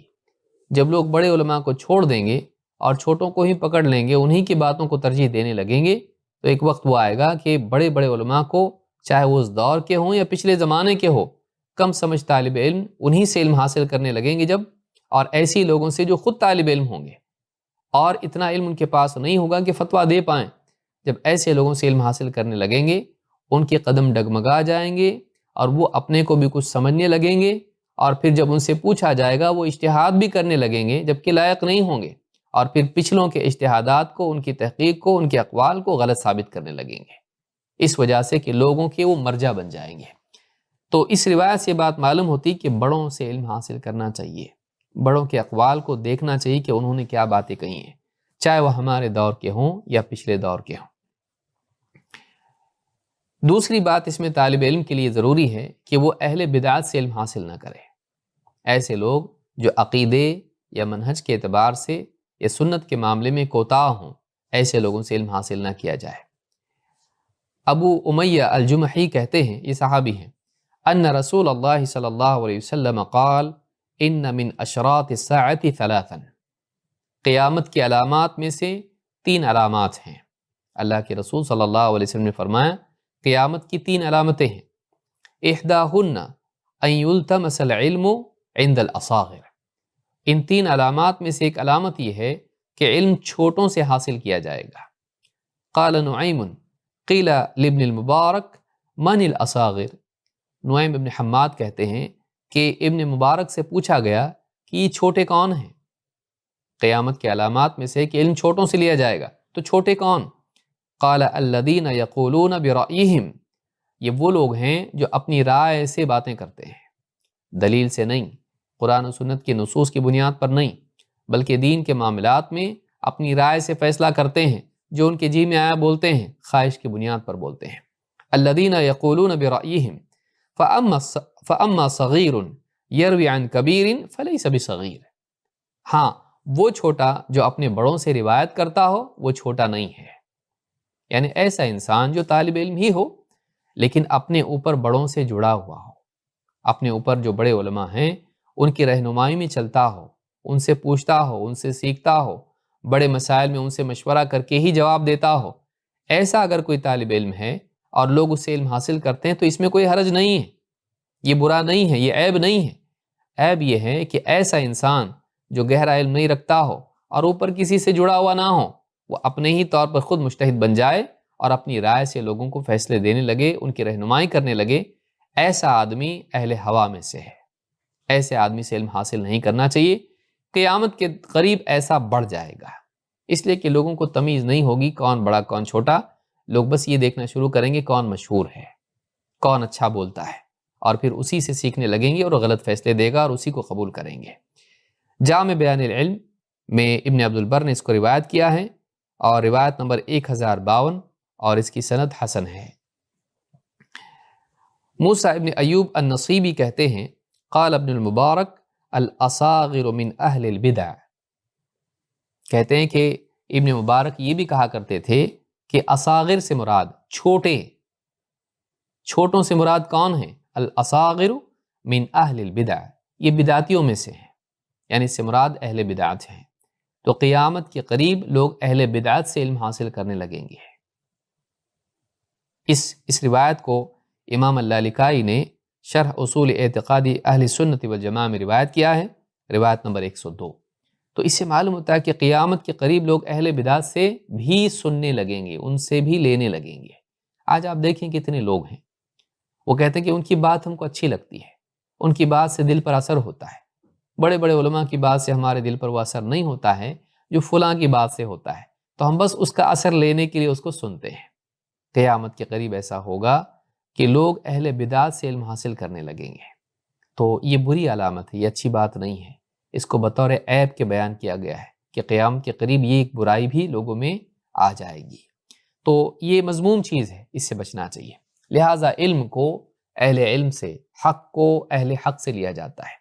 اسی لیے ابن سیرین رحمہ اللہ کا مشہور قول ہے ان ھذا العلم دین فانظروا عمن تأخذون دینکم، یہ علم دین ہے تو تم دیکھ لو کہ تم کس سے دین حاصل کر رہے ہو۔ امام مسلم نے بھی اور اسی طرح سے امام ترمذی نے بھی اس سے روایت کیا ہے۔ اس سے معلوم ہوتا ہے کہ علم حاصل کرنے سے پہلے معلوم کرنا چاہیے کہ فلاں شخص معتبر ہے یا نہیں ہے۔ چوتھی چیز طالب علم کے لیے جو ضروری ہے وہ یہ ہے کہ وہ نفع بخش علم میں مشغول ہو۔ جو علم اس کے لیے زیادہ اہم ہے اور زیادہ نفع بخش ہے اس میں مشغول ہو۔ جو علم فرض ہے اس کا وہ زیادہ مکلف ہے، ایسے علوم میں مشغول نہ ہو جو مفید نہ ہوں، ایسے علوم میں مشغول نہ ہو جو مضر ہوں، نقصان دینے والے ہوں، اور ایسے علوم میں مشغول نہ ہو پہلے مرحلے میں جو بعد کی ضرورت ہے۔ بہت سے طالب علم یا دین کی دعوت کا شوق رکھنے والے آپ نے دیکھا ہوگا کہ قرآن و سنت کا علم حاصل نہیں کرتے ہیں، لیکن دیکھیں کہ وہ بائبل پڑھ رہے ہیں دعوت کا شوق ہونے کی وجہ سے کہ کرسچنس میں دعوت دیں گے، یا ویداز پڑھ رہے ہیں غیر مسلموں میں مشرکین میں دعوت دیں گے، جبکہ ان کو قرآن ٹھیک سے پڑھنا نہیں آتا ہے، جبکہ ان کو طہارت کے مسائل بھی معلوم نہیں ہوتے ہیں، نماز کیسے پڑھنا چاہیے معلوم نہیں ہوتی ہے، بلکہ ان کو عقیدے کے بارے میں بھی بنیادی باتیں معلوم نہیں ہوتی ہیں۔ اگر توحید کی دلیل پوچھی جائے تو نہیں بتائیں گے، لیکن ایک اللہ کی دلیل ویداز سے بتاؤ، بائبل سے بتاؤ تو ان کو پڑھ کر سنا دیں گے، بائبل کی ورسز پڑھ لیں گے اور شلوکا پڑھنا شروع کر دیں گے۔ لیکن وہی مسئلہ توحید والا اگر قرآن و سنت سے دلیل مانگیں گے تو نہیں دے پائیں گے۔ یہ بڑی بدقسمتی کی چیز ہے اور محرومی کی چیز ہے۔ طالب علم کو چاہیے کہ وہ اس علم میں مشغول ہو جو واقعی اس کے لیے ضروری ہے اور مفید ہے۔ ابو ہریرہ رضی اللہ تعالیٰ کہتے ہیں کان رسول اللہ صلی اللہ علیہ وسلم یقول اللہم انفعنی بما علمتنی وعلمنی ما ینفعنی وزدنی علما۔ اللہ کے رسول صلی اللہ علیہ وسلم دعا کرتے تھے، اور وہ دعا کیا تھی، اور ہم کو بھی یہ دعا مانگنی چاہیے، اور بہت جامع دعا ہے۔ یہ خود دعا ایک درس کی محتاج ہے، ایک درس اس کے لیے ہونا چاہیے۔ اللہم انفعنی بما علمتنی، اے اللہ جو علم تو نے مجھے عطا کر رکھا ہے اسے میرے لیے مفید بنا دے۔ اللہم انفعنی، اسے میرے لیے نفع بخش بنا۔ جو علم دے دیا ہے اس سے فائدہ اٹھانے کی توفیق دے، یعنی اس کے عمل کی اور اس کی تبلیغ و ارشاد کی۔ وعلمنی ما ینفعنی، اور اے اللہ مجھے وہی علم دے جو میرے لیے فائدہ مند ہو۔ اس میں مضر علم سے حفاظت ہے۔ وعلمنی ما ینفعنی وزدنی علما، اور مجھے علم میں اور بڑھا دے۔ اس سے قلت علم سے حفاظت ہے۔ بعض اوقات انسان کو وہ عمل کا مکلف ہوتا ہے لیکن علم تھوڑا ہوتا ہے، اس کو زیادہ علم چاہیے۔ وعلمنی ما ینفعنی وزدنی علما، اور خوب علم مجھ کو دے دے۔ تو اس میں تین چیزیں ہیں۔ یہ آدمی دیکھیے، یا تو یہ ہوتا ہے کہ وہ علم اس کے پاس ہوتا ہے اس سے فائدہ نہیں اٹھاتا، نہ خود اپنی اصلاح کرتا ہے نہ دوسروں کی، تو یہ بھی چاہیے ہم کو کہ اے اللہ ہم کو علم سے فائدہ اٹھانے والا بنا۔ دو، یا پھر آدمی غلطی یہ کرتا ہے کہ وہ ایسے علوم میں مشغول ہوتا ہے جو اس کے لیے ضروری نہیں ہے، یا ایسے علوم جو اس کے لیے نقصان والے ہیں، تو اس سے بھی بچنا چاہیے کہ اے اللہ وعلمنی ما ینفعنی، اے اللہ ایسا علم مجھ کو دے جو میرے لیے مفید ہو۔ وزدنی علما، یا پھر تیسری چیز یہ ہوتی ہے کہ آدمی کے پاس اتنا علم نہیں ہوتا ہے جتنا اس کی حاجت اس کو ہے۔ مسائل معلوم ہوتے لیکن تھوڑے، جتنا عمل کا مکلف ہے اتنا علم نہیں ہوتا ہے، تو کہا کہ مجھ کو علم میں اور بڑھا، یعنی علم میں اتنا ہی باقی مت رکھ، یا مجھ کو قلیل العلم مت بنا، بلکہ مجھے علم میں زیادہ کر دے۔ اس سے معلوم ہوتا ہے کہ علم کی زیادتی ایک محمود اور محبوب چیز ہے۔ آدمی کو چاہیے کہ وہ زیادہ علم اللہ سے مانگے۔ تو یہاں پر آپ دیکھیں گے کہ وعلمنی ما ینفعنی، اے اللہ مجھے وہی علم دے جو میرے لیے مفید ہو۔ تو آدمی کو اللہ تعالیٰ سے نقصان دینے والے علم سے پناہ مانگنا چاہیے۔ اسی لیے حدیث میں بھی دعا اللہ کے نبی صلی اللہ علیہ وسلم کی ہے وعلم لا ینفع، جو آپ نے دعا کی کہ اللہ ایسے علم سے میں تیری پناہ مانگتا ہوں جو نفع نہ دے، اور ایسے علم سے تو خوب پناہ مانگنی چاہیے جو نقصان دیتا ہو۔ کہ آدمی جادو سیکھے کہ دیکھیں جادوگر کیا کرتے ہیں اور کیا کیا کرتے ہیں، معلوم کریں گے جادو کا علم کیا ہے۔ ہو سکتا ہے شیطان بہکا دے اور ٹرائی کر کے دیکھتے ہیں، آدمی کر لے اور کفر کا مرتکب ہو جائے۔ یا اہل بدعت کی کتاب پڑھیں کہ بھئی تصوف میں کیا کیا عقیدے ان کے ہیں اور کیا کیا طور طریقے ہیں۔ ایسا آدمی جو کچا آدمی ہے ان کے بارے میں پڑھنے لگا اور ہو سکتا ہے گمراہ ہو جائے، ان کے شبہات اس کے دل میں آ جائیں۔ یا اہل بدعت کی کتابیں پڑھیں کہ دیکھیں وہ لوگ ان کی دلیلیں کیا ہیں اور پڑھنا شروع کر دیں، جبکہ یہ اپنے دین میں پختہ نہیں ہے، گہرا علم اس کے پاس نہیں ہے، اور اہل بدعت کے دلائل دیکھ رہا ہے، ہو سکتا ہے کنفیوز ہو جائے، یا قرآن و سنت کا علم چھوڑ کے ویداز اور بائبل پڑھنا شروع کر دے۔ ایسا آدمی نقصان میں رہے گا، اس کا وقت ضائع ہو جائے گا۔ جس کا مکلف ہے وہ حاصل نہیں کیا۔ جو اپنے دین کا جاننے والا نہ ہو وہ دین کا داعی کیسے بن سکتا ہے؟ تو اس کے لیے آدمی کو چاہیے کہ وہ ایسے علم میں مشغول ہو جو مفید ہے اور جو ضروری ہے، ایسے علم میں مشغول نہ ہو جو یا تو نقصان دینے والا ہے یا بعد کے مرحلے کا ہے، یا جس کی اس کے اندر استطاعت نہیں ہے ابھی۔ بعض اوقات آدمی اس کو دین کی بنیادی باتیں معلوم نہیں ہیں، لیکن سند اور رجال اور اس میں چلا جاتا ہے کہ دیکھیں حدیثوں میں کیا کیسے ضعیف ہوتی ہے اور کیا کیا ہوتا ہے، اور ڈیٹیل میں جا رہا ہے اس کے اندر۔ بعض اوقات اتنا زیادہ پریشان ہو جاتا ہے کہ منکر حدیث بن جاتا ہے کہ اتنا سب کچھ ہم سے نہیں ہو پائے گا، اور علماء کے اختلافات دیکھتا ہے اور علماء کی شان میں گستاخی کرنے لگتا ہے۔ تو پہلے مرحلے میں جس چیز کی ضرورت ہے آدمی تدرج کے ساتھ علم حاصل کرے، جیسا کہ آگے بھی آئے گا۔ تو نفع بخش علم میں مشغول ہونا چاہیے، نہ کہ مضر۔ نفع بخش علم کی اصل کیا ہے؟ بنیادی نفع بخش علم کیا ہے؟ قرآن و سنت کا علم، اور یہی وہ علم ہے جو رسول اکرم صلی اللہ علیہ وسلم صحابہ کو سکھاتے تھے۔ اللہ تعالیٰ فرماتا ہے لَقَدْ مَنَّ اللَّهُ عَلَى الْمُؤْمِنِينَ إِذْ بَعَثَ فِيهِمْ رَسُولًا مِّنْ أَنفُسِهِمْ يَتْلُو عَلَيْهِمْ آيَاتِهِ وَيُزَكِّيهِمْ وَيُعَلِّمُهُمُ الْكِتَابَ وَالْحِكْمَةَ وَإِنْ كَانُوا مِنْ قَبْلُ لَفِي ضَلَالٍ مُبِينٍ۔ سورہ آل عمران آیت نمبر 164۔ کہا کہ اللہ تعالیٰ نے بہت بڑا احسان کیا اہل ایمان پر جب ان کے درمیان انہی میں سے ایک رسول کو مبعوث کیا، ان کے درمیان انہی میں سے انسان عرب رسول کو بھیجا۔ یتلو علیہم آیاتہ ویزکیہم، وہ رسول کیا کرتا ہے؟ وہ رسول اللہ تعالیٰ کی آیتیں ان کو پڑھ کے سناتا ہے، ان کے سامنے اللہ کی آیتیں پڑھتا ہے۔ ویزکیہم، اور انہیں پاک کرتا ہے، ان کا تزکیہ کرتا ہے، انہیں بری چیزوں سے، باطل عقائد سے، برے اخلاق سے ان کو پاک کرتا ہے۔ وَيُعَلِّمُهُمُ الْكِتَابَ وَالْحِكْمَةَ، اور انہیں کتاب و حکمت کی تعلیم دیتا ہے۔ یہاں کہا کہ رسول کس چیز کی تعلیم دیتا ہے، وہ کیا علم ہے جو رسول ان کو سکھاتا ہے؟ وَيُعَلِّمُهُمُ الْكِتَابَ وَالْحِكْمَةَ، انہیں کتاب و حکمت کی تعلیم دیتا ہے۔ وَإِن كَانُوا مِن قَبْلُ لَفِي ضَلَالٍ مُبِينٍ، حالانکہ اس سے پہلے ان کا حال یہ تھا کہ کھلی گمراہی میں پڑے ہوئے تھے۔ کھلی گمراہی سے نکالنے کے لیے کون سا علم تھا جو رسول نے ان کو دیا؟ وہ کتاب و حکمت کا علم تھا۔ لیکن کتاب و حکمت کا علم کیا ہے؟ یہ سورہ آل عمران کی آیت نمبر 164 ہے۔ کتاب و حکمت سے مراد کیا ہے؟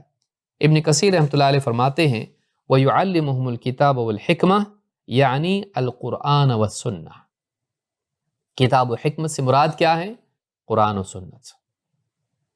تفسیر ابن کثیر میں یہ بات انہوں نے کہی ہے اس آیت کے ضمن میں۔ تو معلوم ہوتا ہے کہ رسول اکرم صلی اللہ علیہ وسلم صحابہ کو قرآن و سنت سکھاتے تھے، تو ہم کو اسی علم کو حاصل کرنا چاہیے اگر ہم گمراہی سے بچنا چاہتے ہیں۔ اسی لیے اللہ کے نبی صلی اللہ علیہ وسلم فرماتے ہیں ترکت فیکم شیئین لن تضلوا بعدہما کتاب اللہ و سنتی، میں نے اپنے بعد دو چیزیں چھوڑی ہیں، اگر ان دونوں چیزوں کو تھامے رہو گے گمراہ نہیں ہوں گے، ان کے بعد تم گمراہ نہیں ہوگے، یعنی ان کے اہتمام کے بعد تم گمراہ نہیں ہو سکتے۔ وہ دو چیزیں کیا ہیں؟ اللہ کی کتاب اور میری سنت۔ تو گمراہی سے بچنے کے لیے کتاب و سنت کا اہتمام ضروری ہے۔ یہ حدیث امام حاکم نے اپنی مستدرک میں روایت کی ہے، اور اسی طرح سے امام مالک نے بھی اس کو روایت کیا موطا میں۔ اکرمہ رحمہ اللہ کہتے ہیں کان ابن عباس رضی اللہ عنہما یضع فی رجلی القبل ویعلمنی القرآن والسنن۔ ابن عباس میرے پاؤں میں بیڑیاں ڈال دیتے تھے اور مجھے قرآن اور سنت کی تعلیم دیتے تھے۔ اکرمہ ان کے غلام تھے حضرت عبداللہ ابن عباس کے، کہتے ہیں میری پاؤں میں زنجیر ڈال دیتے تھے، مجھے باندھ کے رکھتے تھے اور مجھے سکھاتے تھے، تعلیم دیتے تھے۔ کس چیز کی؟ کتاب اور قرآن اور سنت کی۔ یعلمنی القرآن والسنن۔ معلوم ہوا کہ نبی اکرم صلی اللہ علیہ وسلم کے بعد صحابہ بھی قرآن و سنت کی تعلیم دیتے تھے۔ یہی وہ علم ہے جو نجات والا ہے، یہ مفید علم ہے۔ سارے علوم کی اصل یہ ہے، سارے علوم کی اصل یہ ہے، جو اس سے محروم ہے وہ ہر خیر سے محروم ہے۔ قرآن و سنت کا علم ہی اصل ہے جو طالب علم کو جس کی طرف سب سے پہلے لپکنا چاہیے۔ امام الدارمی نے اپنے مقدمے میں اس کو روایت کیا ہے، روایت نمبر 572، اور اس کی سند صحیح ہے۔ تو چوتھی چیز ہم نے یہ دیکھی کہ طالب علم کو مفید علم کی طرف راغب ہونا چاہیے اور مضر علم سے بچنا چاہیے، اور وہ علم قرآن و سنت کا ہے جس کا حصول سب سے مقدم ہے، سب پر مقدم ہے۔ باقی سارے علوم یا تو قرآن و سنت کے مددگار ہیں یا تو اس سے مستنبت ہیں، اس کو یاد رکھیں۔ سارے علوم جتنے بھی ہیں، چاہے پھر عربی سیکھنا ہو یا اصول تفسیر، اصول حدیث، اصول فقہ سیکھنا ہو، یا اسی طرح سے فقہ کا علم ہے، یا جتنے بھی علوم ہیں، رجال کا علم ہے یا جرح و تعدیل کا علم ہے، یا جتنے بھی علوم ہیں، یا تو وہ قرآن و سنت کے مددگار ہیں یا پھر قرآن و سنت سے نکلنے والے مستنبت علم ہیں۔ اصل علم جو منبع ہے، سارے علوم کا جو اصل ہے وہ قرآن و سنت ہے۔ تو ایک طالب علم کو ان دو علوم کے حاصل کرنے کی کوشش کرنا چاہیے اور سب پر اس کو مقدم کرنا چاہیے، کیونکہ اصل دلیل قرآن و سنت ہے، اصل دلیل قرآن و سنت ہے۔ پانچویں چیز جس کا طالب علم کو اہتمام کرنا چاہیے وہ سلف کے منہج کی پیروی ہے، اس کا لزوم ہے، وہ سلف کا احترام اس کے دل میں ہو، سلف کے منہج کی پابندی اس کے دل میں ہو۔ کیوں؟ اس لیے کہ قرآن و سنت کا علم حاصل کرنے کے بعد بھی اگر صحیح منہج اس کے پاس نہیں ہوگا تو وہ قرآن سے ہو سکتا ہے غلط مطلب لے لے، حدیث سے غلط مطلب لے لے، ہو سکتا ہے وہ غلط استنباطات کرے جس سے وہ گمراہ ہو جائے۔ اسی لیے آپ دیکھیں گے کہ پچھلی قوموں میں جتنے بھی گمراہ فرقے پیدا ہوئے ان میں سے کوئی بھی قرآن و سنت کا منکر نہیں تھا، بلکہ وہ اپنی گمراہی کے لیے دلیل دیا کرتے تھے قرآن اور سنت سے۔ ان کے پاس کیا چیز نہیں تھی؟ ان کے پاس صحیح فہم نہیں تھا، ان کے پاس سلف کا فہم نہیں تھا۔ اسی لیے آپ دیکھیں گے کہ خوارج گمراہ ہوئے قرآن کی آیت بتانے کے بنیاد پر، قرآن کی آیت انہوں نے دلیل بنائی، وَمَن لَّمْ يَحْكُم بِمَا أَنزَلَ اللَّهُ فَأُولَٰئِكَ هُمُ الْكَافِرُونَ، اور اس آیت کو لے کر انہوں نے حضرت علی کو کافر قرار دیا۔ یہ گمراہی کیوں آئی؟ اس لیے کہ اس آیت کی تطبیق ان کو معلوم نہیں تھی کہ اس کو اپلائی کیسے کریں گے۔ ابن عباس رضی اللہ تعالیٰ عنہ جب ان کے پاس گئے تو ان سے سب سے پہلی بات کہی کہ تم میں کوئی ایسا ہے جس کے سامنے قرآن نازل ہوا ہے؟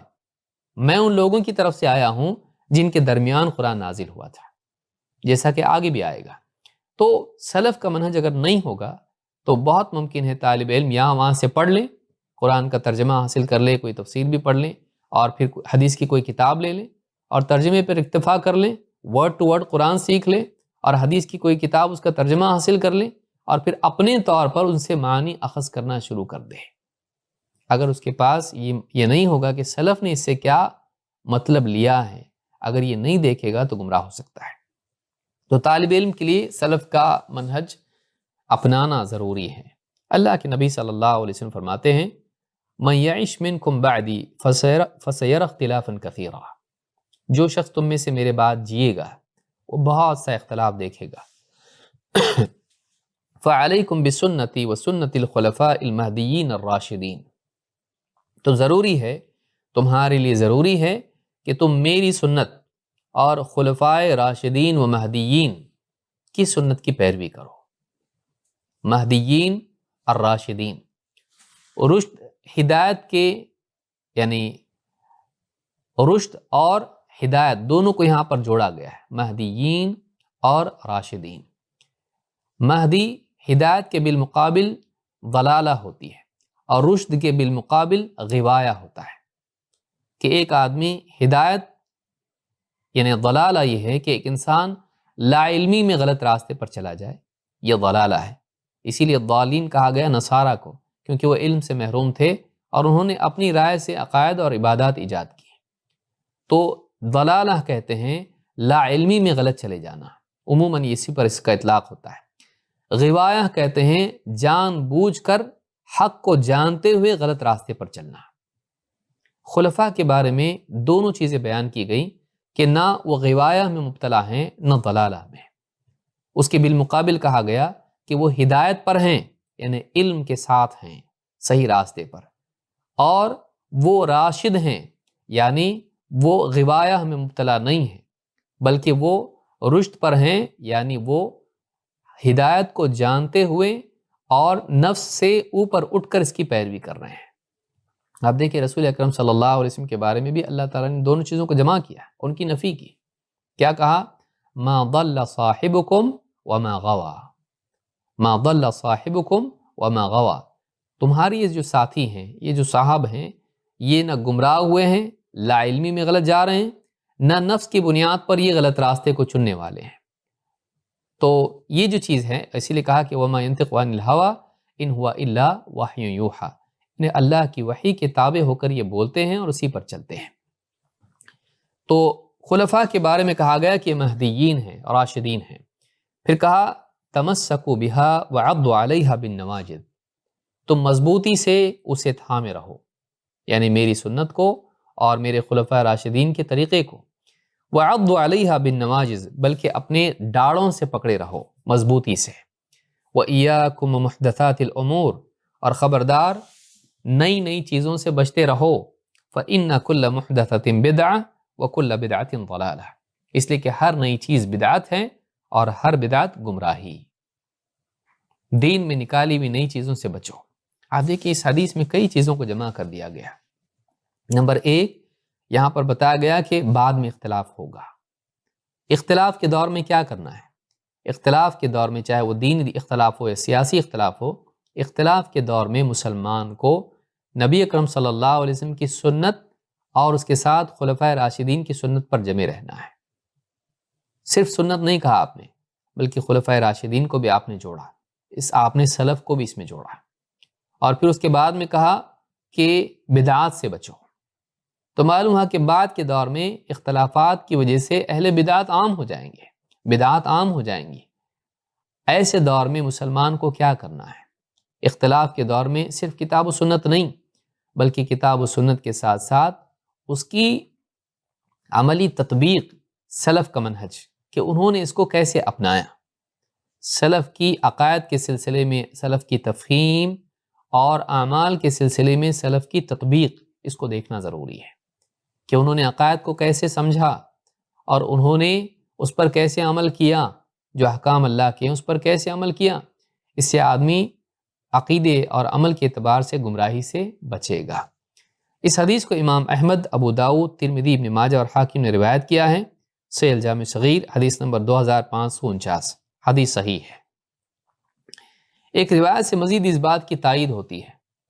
ابراہیم التیمی کہتے ہیں خلا عمر بن الخطاب ذات یوم فجعل یحدث نفسہ،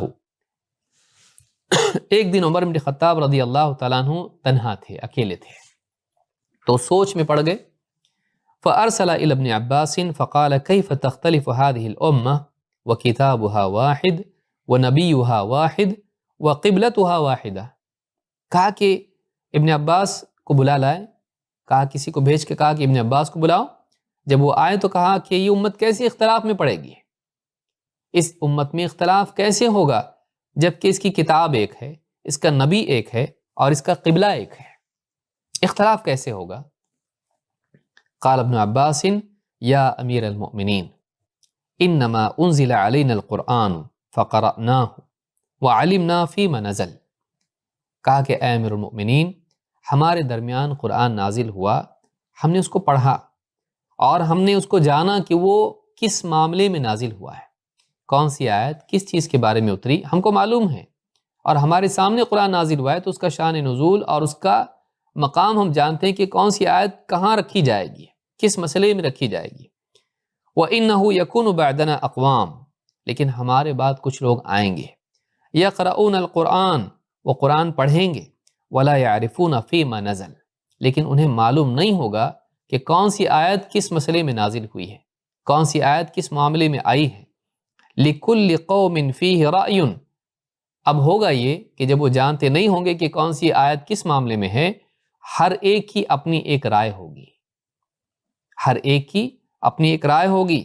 فَإِذَا كَانَ لِقَوْمٍ فِيهِ رَأْيٌ اخْتَلَفُوا، جب ہر ایک کی رائے الگ الگ ہوگی تو آپس میں ان میں اختلاف ہوگا. فَإِذَا اخْتَلَفُوا اقْتَتَلُوا، اور جب آپس میں ان میں اختلاف ہوگا تو آپس میں وہ لڑ پڑیں گے، لڑائی جھگڑے تک اختلافات پہنچ جائیں گے. اختلاف ہوگا کیوں؟ اس لیے کہ انہیں نہیں معلوم ہوگا کہ کون سی آیت کس مسئلے میں ہے. لیکن یہ کس کو معلوم تھا؟ صحابہ کو. معلوم ہوا کہ ہمارے لیے اس اختلاف سے اور اس اختتال سے، اس آپس کی لڑائی جھگڑوں سے بچنے کے لیے ضروری ہے کہ ہم سلف کی طرف رجوع کریں۔ اور یہی بات اللہ کے نبی صلی اللہ علیہ وسلم کی حدیث سے بھی معلوم ہوتی ہے کہ بعد میں اختلافات ہوں گے تو تمہارے لیے میری سنت اور خلفائے راشدین کی سنت کی طرف رجوع ضروری ہے۔ تو معلوم یہ ہوتا ہے، اس حدیث کو امام البیہقی نے شعب الایمان میں روایت کیا ہے، حدیث نمبر 2086، اور اس کے رجال ثقات ہیں۔ تو اس روایت سے بات معلوم ہوتی ہے کہ بعد کے دور میں لوگ آئیں گے، ان کے سامنے متن ہوگا قرآن کا، لیکن کون سی آیت کس معاملے میں ہے ان کو معلوم نہیں ہوگا۔ وہ یہاں کی چیز کہیں بھی فٹ کر دیں گے، کوئی بھی آیت اس سے کچھ بھی مطلب لینا شروع کریں گے اور گمراہ ہو جائیں گے۔ ظاہر بات ہے جب عقلیں الگ الگ ہیں، اس کو یہ سمجھے گا، اس کو وہ سمجھے گا، اس کو وہ سمجھے گا، اور پھر سب آپس میں اختلاف رائے کی وجہ سے لڑنے والے بن جائیں گے۔ تو سلف کے فہم سے محرومی ہلاکت کا سبب ہے۔ مزید دیکھیے کہ طالب علم کے لیے خاص وصیت امام مالک کی کیا ہے۔ مدینے کے امام مالک ابن انس رحمہ اللہ کہتے ہیں، ان کے تعلق سے ابن وہب کہتے ہیں، عبداللہ ابن وہب، عن مالک رحمہ اللہ انہ سمعہ یقول، امام مالک سے انہوں نے اس بات کو سنا، امام مالک کہتے تھے، ان حقا علی من طلب العلم ان یکون له وقار وسکینۃ وخشیہ، جو شخص طالب علم ہے اس کے لیے ضروری ہے کہ اس کے اندر وقار ہو، سکینت ہو اور خشیت ہو، وہ باوقار ہو، ٹھٹھا بازی کرنے والا نہ ہو، سکینت اس میں ہو، ہڑبڑاہٹ اس کے اندر نہ ہو، سکون و وقار کے ساتھ وہ جینے والا، چلنے والا، بولنے والا ہو، اور خشیت اس کے اندر ہو، اللہ کا خوف اس کے دل میں ہو، وہ بے خوف نہ ہو، وہ اللہ رب العالمین سے بے پرواہ نہ ہو، وہ آخرت سے لاپرواہ نہ ہو، بلکہ اللہ اور آخرت کا خوف اس کو ہو، اور اس کے اندر خشیت ہو، اس کے اندر اللہ کا ڈر ہو۔ وَأَن يَكُونَ مُتَّبِعًا لِآثَارِ مَن مَضَى قَبْلَهُ، اور ضروری ہے کہ وہ اس سے پہلے جو اہل علم گزرے ہیں، اس سے پہلے جو سلف گزرے ہیں، ان کے آثار کی پیروی کرنے والا ہو، ان کے نقش قدم پر چلنے والا ہو۔ تو امام مالک کی نصیحت بھی طالب علم کے لیے ہے کہ ذاتی طور پر ایک انسان کے اندر وقار و سکینت اور خشیت ہو، وہ ادب کے ساتھ جینے والا ہو اور اللہ سے ڈر کے جینے والا ہو، لیکن اسی کے ساتھ یہ بھی ضروری ہے کہ وہ پہلوں کے راستے پر چلنے والا ہو، جو سلف گزرے ہیں ان سلف کے راستے کو اپنانے والا ہو۔ تو طالب علم کے لیے خاص وصیت امام مالک کی یہ بھی ہے۔ جامع بیان العلم میں ابن عبد البر نے اس کو روایت کیا ہے، اور روایت نمبر 1287، اور یہ روایت صحیح ہے۔ تو یہ پانچویں چیز تھی۔ چھٹی چیز طالب علم کے لیے ہے کہ وہ طلب علم میں مجاہدہ کرنے والا ہو، سستی اس کے اندر نہ ہو، محنت کرے، آسانی طلب نہ ہو، راحت طلبی اس میں نہ ہو کہ کسی طرح سے لیٹے لیٹے یوٹیوب پر لیکچر دیکھ رہا ہے اور نہ درس میں حاضر ہوتا ہے، نہ کتابیں پڑھتا ہے، نہ ادب اس کے اندر ہے، کوئی تکلیف نہیں چاہتا ہے بلکہ آسانی چاہتا ہے۔ تو یہ مناسب نہیں ہے۔ علم انسان سے مجاہدہ چاہتا ہے، علم کی مجالس میں چل کے جانا، کبھی دھوپ میں، چھاؤں میں، سردی میں، گرمی میں، بارش میں، دینی مجالس میں گھنٹوں بیٹھے رہنا، اور پھر کتابیں پڑھنا، تحقیق کرنا، یاد کرنا، یہ محنت طلب کام ہے۔ لیکن کوئی آدمی چاہتا ہے کہ یوں ہی اس کی چاہت سے اس کو علم آ جائے، تو ایسا ہے جیسے آدمی سمندر کے کنارے کھڑا ہو جائے اور چاہے کہ سمندر اس کی جھولی میں آ جائے۔ ایسا نہیں ہوتا ہے، اس کو محنت کرنی پڑتی ہے، اس کو دوڑ دھوپ کرنی پڑتی ہے، تب جا کے علم آتا ہے۔ اس تعلق سے آپ دیکھیں اللہ تعالیٰ فرماتا ہے وَالَّذِينَ جَاهَدُوا فِينَا لَنَهْدِيَنَّهُمْ سُبُلَنَا، جو لوگ ہماری راہ میں مجاہدہ کرتے ہیں ہم انہیں اپنی راہوں کی رہنمائی عطا کرتے ہیں۔ اللہ تعالیٰ سے ہدایت پانا ہے تو اس کے لیے مجاہدہ کرنا پڑے گا، جس درجے کا مجاہدہ ہوگا اس درجے کی ہدایت ملے گی۔ یہ سورہ العنکبوت کی آیت نمبر 69 ہے۔ اس آیت کے تعلق سے شیخ محمد بن صالح بن عثیمین رحمہ اللہ فرماتے ہیں جاہدو کا مطلب کیا ہے؟ کہتے ہیں ای بذلوا جہدا فی الوصول الی الغایہ، انہوں نے مجاہدہ کیا کا مطلب کیا ہے؟ کہتے ہیں بذلوا جہدا فی الوصول الی الغایہ، اپنے مقصد تک پہنچنے کے لیے انہوں نے سخت محنت کی، سخت کوشش کی، ھذا ھو الجہاد، کہتے یہی جہاد ہے، بذل الجہد للوصول الی الغایۃ یسمی جہادا، جہاد کہتے کس کو ہیں؟ اپنے مقصد تک پہنچنے کے لیے محنت کرنا، مقصد تک پہنچنے کے لیے مشقت اٹھانا، تکلیف برداشت کرنا، مجاہدہ کرنا، اس کو جہاد کہتے ہیں۔ تو طالب علم چاہتا ہے کہ اس کو علم ملے۔ علم ملنے کا مطلب یہ نہیں کہ وہ کتابیں جمع کرے۔ بعض لوگ کتابیں جمع کرتے چلے جاتے ہیں اور یہ سمجھتے ہیں کہ علم آ گیا۔ علم وہ ہے جو دل میں ہو۔ بعض سلف تو یہ بھی کہتے تھے کہ جو علم میرے ساتھ حمام میں داخل نہیں ہو سکتا وہ علم ہے ہی نہیں، یعنی علم وہ ہے جو سینے میں ہوتا ہے۔ تو سینے میں علم جمع کرنا یہ اصل علم ہے۔ تو علم حاصل کرنے کے لیے چاہے وہ متون کا حفظ ہو یا ان متون کا فہم ہو، یہ دونوں آدمی کے سینے میں ہوتا ہے۔ تو اس علم کو جمع کرنے کے لیے اس کو مجاہدہ کرنا پڑے گا، بغیر مجاہدے کے علم نہیں آتا ہے۔ اس تعلق سے آپ دیکھیں سلف کتنا مجاہدہ کرتے تھے۔ جابر بن عبداللہ رضی اللہ تعالیٰ عنہما ان کے بارے میں کہتے ہیں کہ انہ بلغہ حدیث عن رجل من اصحاب النبی صلی اللہ علیہ وسلم، انہیں ایک حدیث کے بارے میں معلوم ہوا کہ فلاں صحابی کے پاس یہ حدیث ہے۔ قال فابتعت بعیرا فشددت الیہ رحلی شہرا حتی قدمت الشام، کہتے میں نے جب مجھے معلوم ہوا کہ فلاں صحابی کے پاس ایک حدیث ہے تو میں نے ایک اونٹ خریدا، ایک اونٹنی خریدی اور میں نے سامان سفر اس پر باندھا اور ایک مہینہ سفر کر کے، ایک مہینے کا سفر کر کے میں شام گیا، ملک شام گیا۔ ایک روایت میں مصر بھی آیا ہے، تو میں ایک مہینے کا سفر کر کے ان کے پاس گیا۔ فَإِذَا عبداللہ ابن انیس، تو جب میں وہاں پہنچا تو دیکھا کہ عبداللہ ابن انیس یہ صحابی ہیں، وہ شام میں تھے یا مصر میں تھے۔ فَبَعَثْتُ إِلَيْهِ أَنَّ جَابِرًا بِالْبَابِ، میں نے آدمی کو کہہ کے بھیجا کہ جا کے بتاؤ کہ جابر دروازے پر کھڑا ہے، جابر دروازے پر کھڑا ہے۔ فرجع الرسول فقال جابر بن عبداللہ، جس کو بھیجا تھا واپس آ کر پوچھا کون؟ جابر سے مراد کون؟ جابر بن عبداللہ ہیں؟ فقلت نعم، میں نے کہا کہ ہاں میں وہی جابر بن عبداللہ ہوں، کیونکہ جابر نام کے کئی ہیں، تو جابر کون؟ جابر بن عبداللہ، تو کہا کہ ہاں۔ فخرج فاعتنقنی، کہتے ہیں کہ جب نام سنا جابر بن عبداللہ تو عبداللہ ابن انیس باہر آئے اور آ کے مجھ سے یعنی معانقہ کیا، گلے ملے۔ قلت حدیث بلغنی عنک لم اسمعہ، جابر بن عبداللہ نے کہا کہ ایک حدیث مجھے پہنچی ہے جو آپ کے پاس ہے اور وہ حدیث میں نے سنی نہیں ہے۔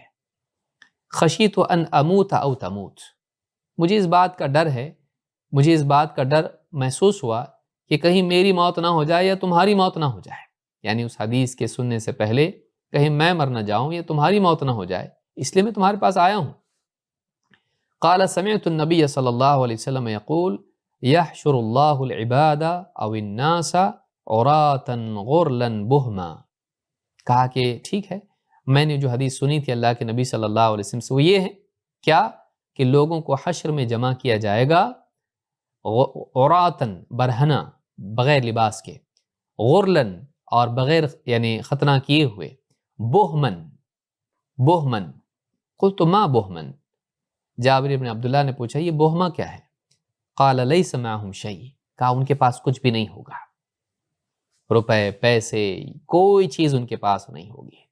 تو قیامت کے دن اس حال میں اٹھائے جائیں گے کہ لباس بھی نہیں ہوگا اور بغیر ختنہ کیے ہوں گے اور کوئی مال و متاع ان کے پاس نہیں ہوگی۔ اس روایت کو امام البخاری نے الادب المفرد میں روایت کیا ہے، حدیث نمبر 970، اور شیخ الالبانی نے اس کو الصحیحہ میں بھی ذکر کیا ہے، حدیث نمبر 160، اور امام البخاری نے اپنی صحیح میں تعلیقاً اس کو روایت کیا ہے۔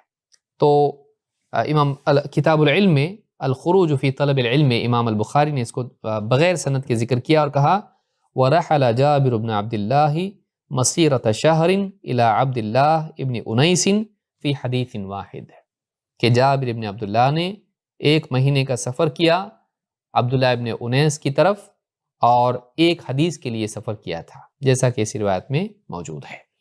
تو آپ دیکھیں گے کہ صحابی ہیں، اتنے جلیل القدر صحابی ہیں، انہوں نے خاص اس ایک حدیث کے لیے اونٹنی خریدی، سامان سفر باندھا اور ایک مہینے کا سفر کر کے ان کے پاس پہنچے اور حدیث پوچھی اور واپس لوٹائے۔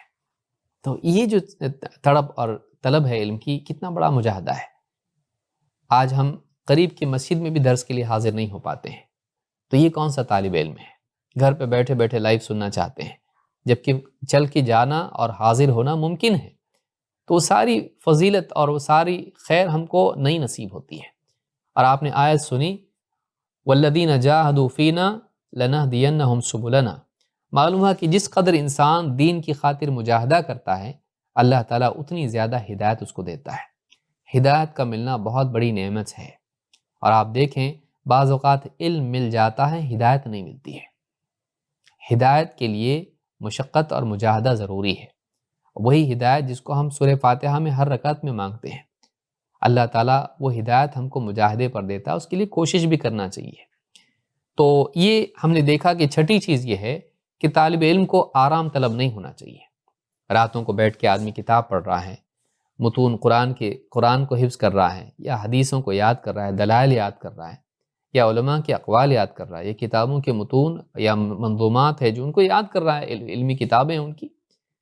تو یہ جو چیزیں ہیں اس کی محنت کرنا چاہیے۔ اسی طرح سے آدمی دینی دروس میں بیٹھا ہوا ہے، دن بھر کے درس ہیں، گھنٹوں بیٹھا ہوا ہے، تکلیف ہو رہی ہے، پیٹھ درد کر رہی ہے، تھکا ہوا ہے، جاب سے آیا ہے، تکلیف بغیر اٹھائے انسان واقعی دنیا میں کامیاب نہیں ہوتا ہے۔ چاہے وہ دنیا کا معاملہ ہو، اس کے لیے بھی تو محنت کرنی پڑتی ہے۔ تو اس کے لیے ایک آدمی اگر علم حاصل کرنا چاہتا ہے، طالب علم کو چاہیے کہ وہ مجاہدے کے لیے تیار رہے۔ نمبر 7، طالب علم میں علم کو عام کرنے کا شوق ہو۔ بس یہ نہیں کہ علم حاصل کر لیا، ڈگری مل گئی، اب جا کے وہ سکون سے سو جائے، نہیں۔ علم ذمہ داری ہے۔ علم جب حاصل اس نے کر لیا تو اب علماء کی اجازت کے بعد اسے چاہیے کہ علم کو عام کرنے والا وہ بنے۔ اگر مستقل دروس اور خطابات کا معاملہ ہے تو اپنے سے اوپر علماء سے اجازت لینا چاہیے کہ واقعی میں اس لائق ہوں کہ نہیں۔ اور اگر عام کرنا ہے انفرادی سطح پر تو اس کا مکلف ہے، بلغوا عنی ولو آیہ وحدثوا عن بنی اسرائیل ولا حرج، میری ایک آیت ہی کیوں نہ ہو، مجھ سے پہنچاؤ۔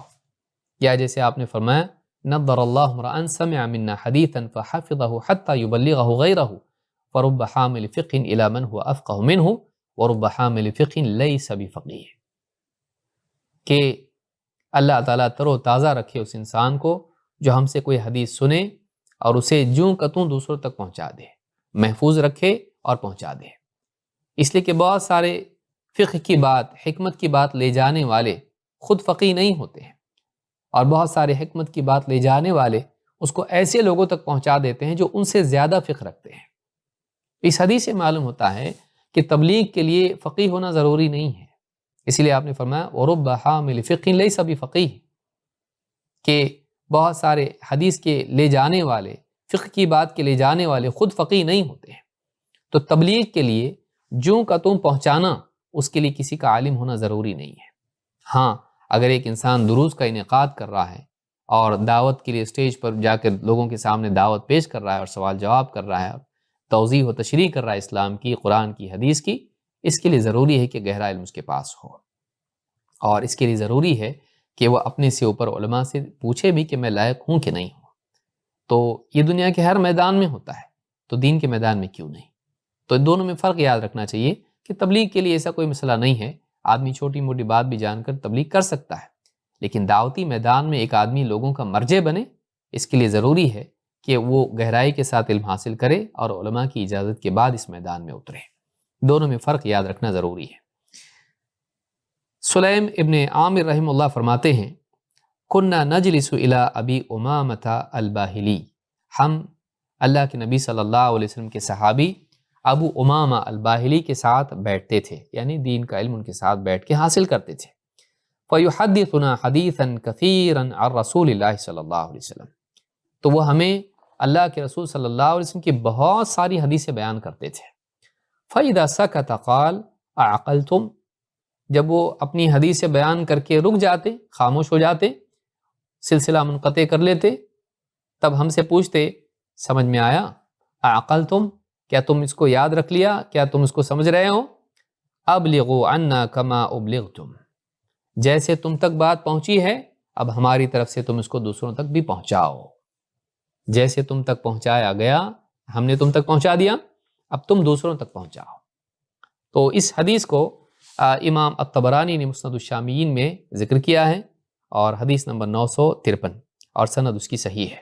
اس سے معلوم ہے کہ صحابہ لوگوں کے سامنے حدیثیں بیان کرتے اور انہیں اپنے طلاب سے کہتے کہ اب تم بھی اس کو عام کرو۔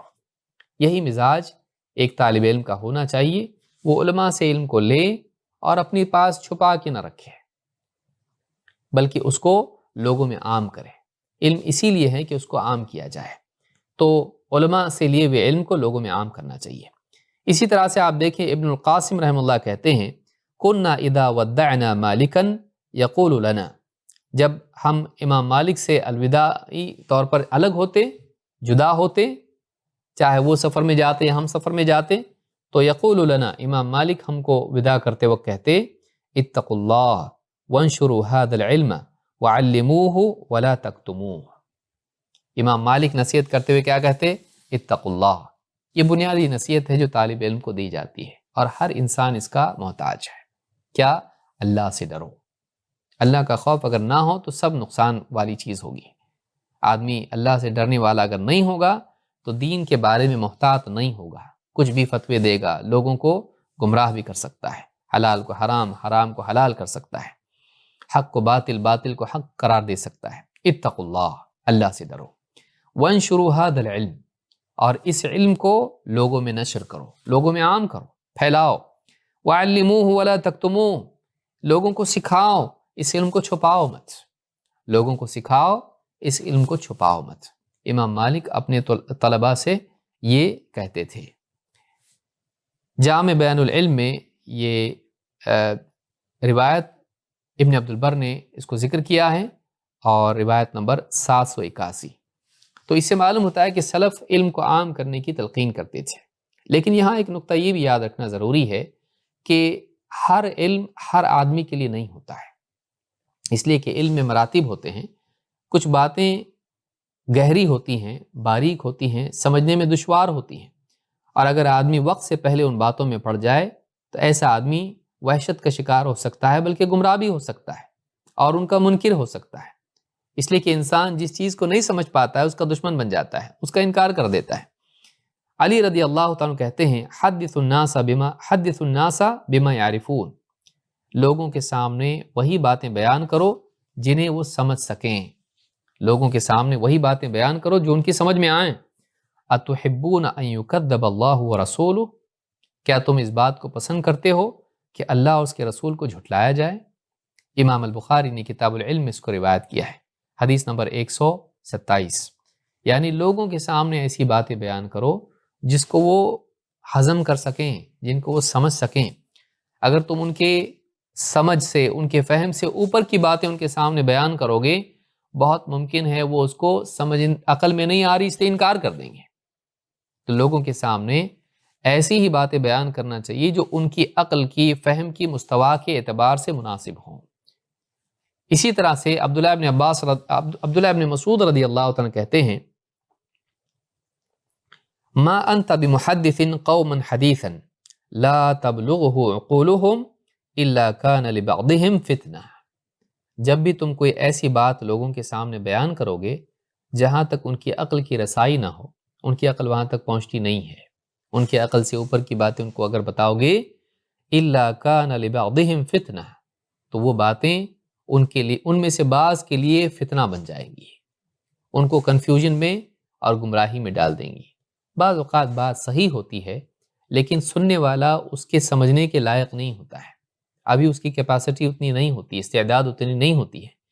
اگر ہم ناسمجھی میں وہ باتیں سب اس کے سامنے اس پر انڈیل دیں، ہو سکتا ہے وہ اس چیز میں شک کرنے لگ جائے اور اس کا انکار کرنے لگے۔ تو یہی وہ فتنہ ہے جو انکار تک لے جاتا ہے۔ امام مسلم نے اپنے مقدمے میں اس کو ذکر کیا ہے، باب النہی عن الحدیث بکل ما سمع، ہر سنی سنائی بات کو لوگوں کے سامنے بیان کرنا یہ منع ہے، اس باب میں انہوں نے اس کو ذکر کیا ہے۔ تو یہ بات بھی یاد رکھیں کہ علم کو عام کریں لیکن لوگوں کے مراتب دیکھیں اور ہر انسان کی سمجھ کا لیول دیکھیں، مستوا دیکھیں، اس کے اعتبار سے اس کو ان کے سامنے بیان کریں۔ بعض اوقات ایک طالب علم خود علماء کی اختلافات اور گمراہ فرقوں کے بارے میں بہت کچھ معلوم کرتا ہے اور پھر ہر آدمی کے سامنے وہ بیان کرنے لگتا ہے۔ تو بعض اوقات آپ کسی کا رد کر رہے ہیں لیکن سننے والا اس چیز کو لے لیتا ہے اور اس کو وہ زیادہ صحیح دکھائی دیتا ہے۔ جس چیز کی اس کو ضرورت نہیں ہے آپ اس کے سامنے بیان نہ کریں، وہی اس کے سامنے بیان کریں جس کا وہ مکلف ہے، جس کی اس کو ضرورت ہے۔ یہ نہیں کہ آپ اپنے پاس جتنی معلومات ہے سب لوگوں پر انڈیل دیں، نہیں، معلومات کے نشر کرنے میں بھی آدمی کو انتخاب کرنا چاہیے کہ کس کی کیا ضرورت ہے۔ جیسے ایک ڈاکٹر ہوتا ہے، سارے مریضوں کو ساری دوائیں نہیں دے دیتا ہے، جس مریض کو جس دوا کی ضرورت ہوتی ہے وہ وہی دیتا ہے۔ یہ حسن انتخاب ہے جو اس کو اچھا ڈاکٹر بناتا ہے۔ تو افراد کی تشخیص، ان کے امراض کی تشخیص اور ان کے لیے مناسب علاج، یہ آدمی کو معلوم ہونا چاہیے کس کو کیا چیز دینی ہے۔ نمبر 8، دین میں بلا علم گفتگو سے اجتناب۔ طالب علم کو جہاں علم کو عام کرنے کا شوق ہونا چاہیے اس کے دل میں، وہیں اس کے دل میں اس بات کا بھی ڈر ہونا چاہیے کہ وہ اللہ کے دین میں بغیر علم کے کچھ نہ بولے۔ اسے اپنی زبان کو قابو میں رکھنا چاہیے اور بغیر علم کی کوئی بات، بغیر دلیل کے کوئی بات، بغیر تیقن کے کوئی بات نہیں کہنی چاہیے۔ پکا یقین جب تک نہیں ہو وہ نہیں بولے۔ اللہ تعالیٰ قرآن کریم میں فرماتا ہے وَلَا تَقْفُ مَا لَيْسَ لَكَ بِهِ عِلْمٌ إِنَّ السَّمْعَ وَالْبَصَرَ وَالْفُؤَادَ كُلُّ أُولَئِكَ كَانَ عَنْهُ مسؤولا۔ سورہ بنی اسرائیل آیت نمبر 36۔ اللہ تعالیٰ فرماتا ہے وَلَا تَقْفُ مَا لَيْسَ لَكَ بِهِ عِلْمٌ، جس چیز کا تجھ کو علم نہ ہو اس کے پیچھے مت پڑ۔ إِنَّ السَّمْعَ وَالْبَصَرَ وَالْفُؤَادَ، یقیناً کان، آنکھ اور دل، کل اولئک کان عنہ مسؤولا، ان میں سے ہر ایک کے بارے میں پوچھ ہونے والی ہے۔ دل کے بارے میں پوچھ ہوگی، کانوں کے بارے میں پوچھ ہوگی، زبان کے بارے میں، آنکھوں کے بارے میں پوچھ ہوگی۔ لہٰذا ایک انسان کو علم کے بارے میں محتاط ہونا چاہیے۔ یہاں پر ولا تقف کی تفسیر میں ابن عباس رضی اللہ تعالیٰ عنہ کہتے ہیں ولا تقف ما لیس لک بہ علم، ولا تقف ما لیس لک بہ علم، کہتے ہیں یقول لا تقل۔ تقف کا مطلب کیا ہے؟ لا تقل، یعنی بغیر علم کے کچھ بول مت، بغیر علم کے کچھ بول مت۔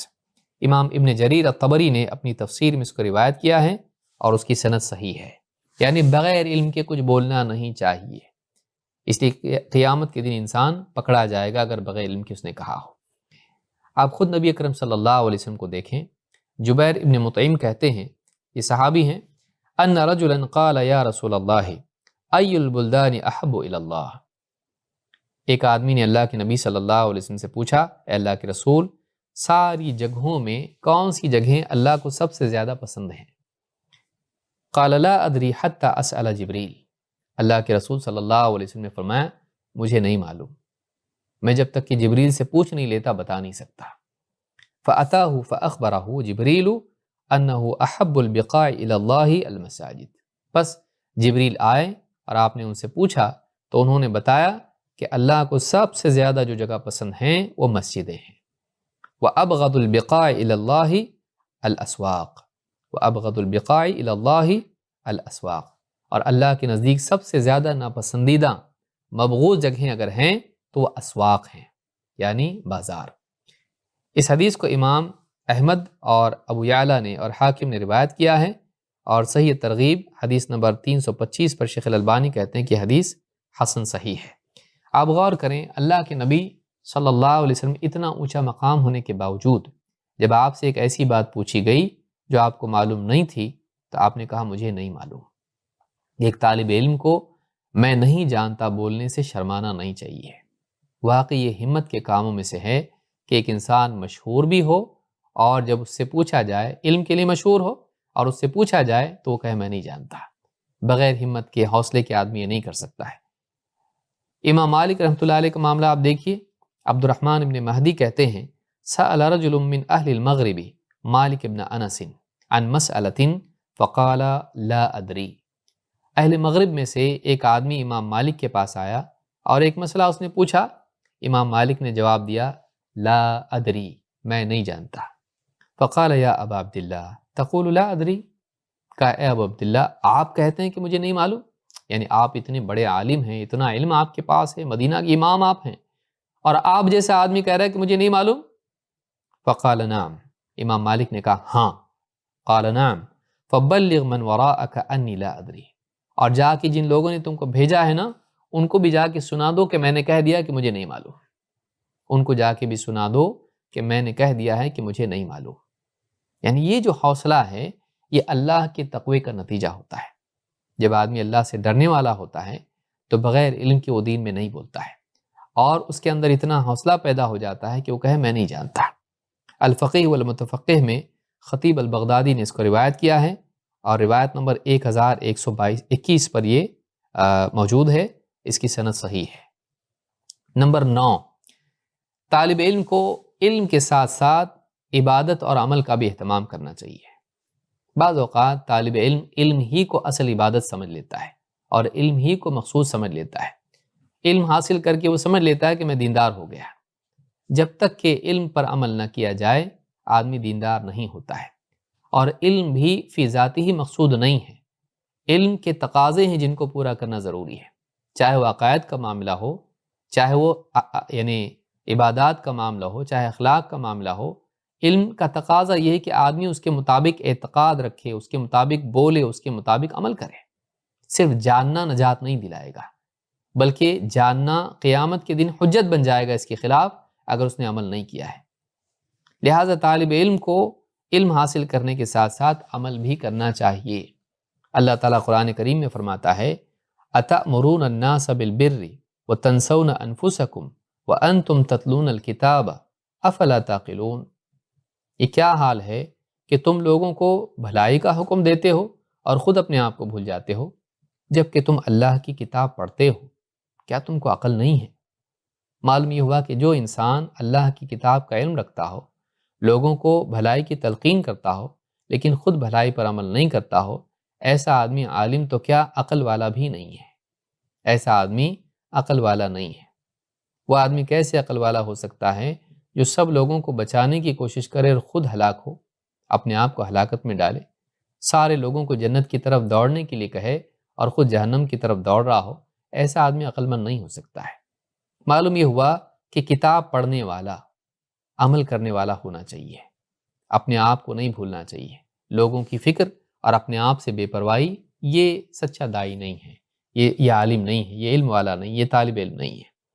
اللہ کے نبی صلی اللہ علیہ وسلم فرماتے ہیں لا تزول قدم ابن آدم یوم القیامت من عند ربہ حتی یسأل عن خمس، ابن آدم کے قدم ہٹ نہیں سکتے ہیں اللہ کے سامنے سے، اللہ کی جواب دہی سے وہ ہٹ نہیں سکتا ہے قیامت کے دن۔ من عند ربہ، اپنے رب کے پاس سے وہ ہٹ نہیں سکتا ہے۔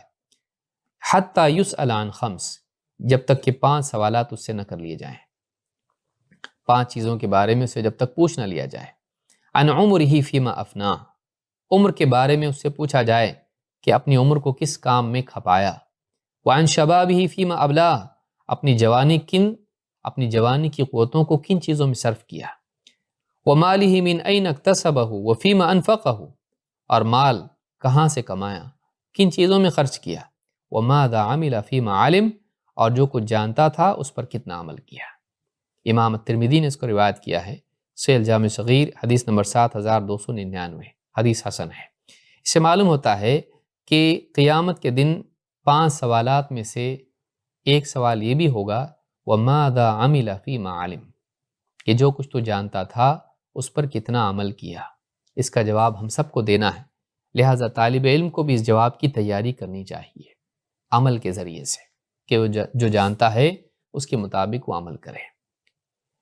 سفیان الثوری رحمۃ اللہ علیہ فرماتے ہیں العلم یہتف بالعمل فإن أجابہ وإلا ارتحل، علم عمل کو آواز دیتا ہے، اگر اس کی آواز پر عمل آ جائے تو ٹھیک، ورنہ علم چلا جاتا ہے۔ جیسے کسی کے دروازے پر کوئی آتا ہے، دستک دیتا ہے، آواز دیتا ہے، اگر گھر سے کوئی نہیں آیا وہ واپس لوٹ جاتا ہے۔ اسی طرح سے علم عمل کو آواز دیتا ہے، اگر علم کے بلانے پر عمل آ جائے تب تو ٹھیک، علم رکا رہتا ہے، ورنہ علم چلا جاتا ہے۔ یعنی ایک انسان جو علم پر عمل نہیں کرتا ہے اس کا علم ضائع ہو جاتا ہے، علم اس سے رخصت ہو جاتا ہے۔ جامع بیان العلم میں ابن عبد البر نے اس کو روایت کیا ہے، اور روایت نمبر 1274۔ اسی طرح سے ایک طالب علم کے لیے ضروری ہے کہ علم کے ساتھ ساتھ معلومات ہی پر اکتفا نہ کرے، بلکہ اپنے دل کو اللہ کی یاد سے معمور کرے، اس لیے کہ علم اور ذکر ان دونوں کی جوڑی ہے۔ جو علم اللہ کی یاد سے خالی ہو جائے وہ علم معلومات بن کر رہ جاتا ہے، وہ انسان کی زندگی میں کیفیات پیدا نہیں کرتا، لیکن اللہ کو یاد رکھنے والا اپنی معلومات سے صحیح فائدہ اٹھا پاتا ہے۔ کیوں؟ اس لیے کہ اللہ کی یاد اس کے دل میں خوف پیدا کرتی ہے، تقوی پیدا کرتی ہے۔ اللہ کے نبی صلی اللہ علیہ وسلم نے علم سے پہلے ذکر کو یہاں پر بیان کیا ہے تاکہ اس کی اہمیت معلوم ہو۔ آپ نے فرمایا الا ان الدنیا ملعونہ ملعون ما فیہا، خبردار دنیا ملعون ہے، لعنت کی طرف لے جانے والی ہے، اللہ کی رحمت سے دور کرنے والی ہے۔ ملعون ما فیہا، اس میں جو کچھ بھی ہے وہ سب کا سب ملعون ہے، یعنی اللہ کی رحمت سے دور کرنے والا ہے۔ الا ذکر اللہ وما والاہ وعالم او متعلم، ہاں مگر اللہ کا ذکر یا وہ جو ذکر سے قریب ہو۔ ذکر کے تقاضے، اللہ کی یاد جب دل میں آئے تو عبادات اور احکام بھی زندگی میں آتے ہیں۔ تو الا ذکر اللہ وما والاہ، اور سوائے ذکر کے اور وہ چیز جو ذکر سے قریب تر ہو، وعالم او متعلم، اور عالم اور طالب علم، متعلم، یہ سب لعنت سے محفوظ ہے۔ تو آپ دیکھیں عالم اور متعلم سے پہلے کیا ذکر کیا؟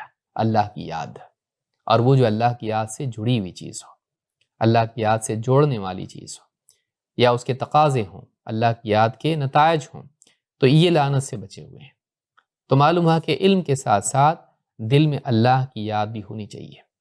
صبح نیند سے اٹھنے کے بعد کیا اذکار ہیں، سوتے وقت کی کیا اذکار ہیں، کھانے سے پہلے، کھانے کے بعد، گھر سے نکلتے وقت میں، اسی طرح سے سواری کے اذکار، یا اسی طرح سے مسجد میں جانا، باہر نکلنا، بیت الخلاء وغیرہ وغیرہ، جتنے اذکار ہیں، طالب علم جب ان کا اہتمام کرتا ہے تو اس کا علم باقی بھی رہتا ہے۔ مزید یہ کہ وہ اللہ سے ہر حال میں جڑا رہتا ہے۔ اللہ سے جڑا رہنا اس کو علم پر عمل کرنے والا بناتا ہے، اور اسے علم کے معاملے میں بے پرواہی سے بچاتا ہے۔ جو حدیث میں نے بیان کی ہے یہ امام ترمذی اور ابن ماجہ نے روایت کی ہے، اور صحیح الجامع صغیر حدیث نمبر 1609، حدیث حسن درجے کی ہے۔ حسن بصری رحمۃ اللہ علیہ فرماتے ہیں فطلب العلم طلبا لا تضر بالعبادہ وطلب العبادۃ طلبا لا تضر بالعلم، علم ایسے حاصل کرو کہ عبادت کو نقصان نہ پہنچے، اور عبادت میں ایسے مشغول ہو جاؤ کہ علم کو نقصان نہ ہو۔ یہ بہت پیارا جملہ ہے جس کو یاد رکھنا چاہیے۔ طالب علم بعض اوقات علم میں اتنا مشغول ہو جاتا ہے کہ عبادات کو ضائع کر دیتا ہے، اور بعض اوقات عبادات میں لوگ ایسے لگ جاتے ہیں کہ علم سے دور ہو جاتے ہیں۔ ایک انسان کو چاہیے کہ علم اور عبادت دونوں کو جمع کرے۔ یہ جو بات میں نے بیان کی جامع بیان العلم میں ابن عبد البر نے اس کو روایت کیا ہے، روایت نمبر 905۔ تو طالب علم کو چاہیے کہ وہ عبادات کا اہتمام کرے، سنن کا اہتمام کرے، تہجد کا اہتمام کرے، اذکار کا اہتمام کرے، دعاؤں کا اہتمام کرے، تلاوت کا اہتمام کرے، اسی طرح سے روزوں کا اہتمام کرے، اپنی شہوات کو قطع کرنے کے لیے، اس طرح سے جتنے اعمال ہیں نیکی کے ان کا اہتمام کرے۔ تو عبادات بھی طالب علم کی زندگی میں ہونی چاہیے۔ آخری چیز جو ہم بیان کریں گے وہ ہے نمبر 10، تواضع۔ علم مال ہی کی طرح انسان میں گھمنڈ پیدا کرتا ہے، بلکہ بعض اوقات مالدار میں وہ گھمنڈ نہیں ہوتا ہے جو علم والے میں ہوتا ہے، کیونکہ بہت سارے مالدار بھی علم والوں کے محتاج ہوتے ہیں، ان کا اکرام اور احترام کرنے والے ہوتے ہیں۔ تو علم کی ایک اپنی شان ہے، اور جس انسان کے پاس علم آتا ہے وہ بھی ایک بادشاہ کی طرح ہو جاتا ہے، اور یہ اس کے اندر گھمنڈ پیدا کرتا ہے۔ لوگ اس کا اکرام کرتے ہیں، احترام کرتے ہیں، اس کی خدمت کرتے ہیں، اس کا نام عزت سے لیتے ہیں، اس کی طرف اشارے کیے جاتے ہیں، وہ اپنے آپ کو کچھ سمجھنے لگتا ہے۔ طالب علم کو چاہیے کہ اس بیماری سے بچے، وہ اپنے آپ کو بڑا نہ سمجھے، وہ اپنے آپ کو ہمیشہ اپنی کوتاہیوں پر نگاہ رکھے تاکہ اس کے دل میں تکبر اور گھمنڈ پیدا نہ ہو۔ ہر انسان چاہے وہ کتنا ہی اچھا کیوں نہ ہو، وہ اللہ تعالیٰ کی عبادت کا حق ادا نہیں کر سکتا ہے، اس میں کچھ نہ کچھ کوتاہی ضرور ہوگی۔ اللہ کے نبی صلی اللہ علیہ وسلم بھی آپ دیکھیے، تھوڑی دیر کے لیے بیت الخلاء میں جاتے، آپ باہر آ کر غفرانک کہتے ہیں۔ بعض علماء نے اس کی شرح میں کہا کہ اللہ کے نبی صلی اللہ علیہ وسلم اتنی دیر کے لیے بھی ذکر سے منقطع ہونے کو کوتاہی شمار کرتے ہیں۔ اور اس پر اللہ سے استغفار کرتے ہیں۔ تو طالب علم کا مزاج یہ ہونا چاہیے کہ سب کچھ کر کے بھی، سب کچھ حاصل کر کے بھی میں نے کچھ نہیں کیا۔ اذا جاء نصر اللہ والفتح ورأيت الناس يدخلون في دين الله افواجا فسبح بحمد ربك واستغفره انه كان توابا۔ جب اللہ کی مدد آ جائے اور آپ فتح دیکھ لو، اذا جاء نصر اللہ والفتح ورأيت الناس يدخلون في دين الله افواجا، اور جب آپ دیکھو کہ لوگ فوج فوج اللہ کے دین میں داخل ہو رہے ہیں، کثرت سے لوگ آپ کی دعوت کو قبول کر کے مسلمان ہو رہے ہیں، تو آپ کیا کریں اس وقت میں؟ فخر جتائیں، نعرے لگائیں، فسبح بحمد ربک واستغفرہ، آپ اللہ کی پاکی بیان کریں، اللہ کی حمد کے ساتھ، اور اللہ سے استغفار کریں۔ انہ کان توابا، یقیناً اللہ تعالیٰ بہت توبہ قبول کرنے والا ہے۔ تسبیح، تحمید اور استغفار، یہ تین چیزیں اللہ تعالیٰ نے ان کا حکم دیا ہے۔ تسبیح، اللہ کی پاکی بیان کر، میں پاک نہیں، میرا کام پرفیکٹ نہیں ہے، میرا کام ناقص ہے، اللہ پاک ہے ہر عیب سے، میں عیب والا ہوں۔ حمد، اللہ کی بیان ہو، ساری تعریف اللہ کے لیے ہے، میں نے بڑے بڑے کارنامے کیے ہیں، تعریف میری نہیں ہونی چاہیے، اگر اللہ کی توفیق نہیں ہوتی تو میں کچھ بھی نہیں کرتا، اللہ صلاحیتیں نہیں دیتا تو میں کچھ بھی نہیں کرتا، اللہ کی تعریف ہونی چاہیے، اسی نے سب آسان کیا، اسی نے توفیق دی، اسی نے سب کچھ کیا۔ اور میرے لیے کیا ہے؟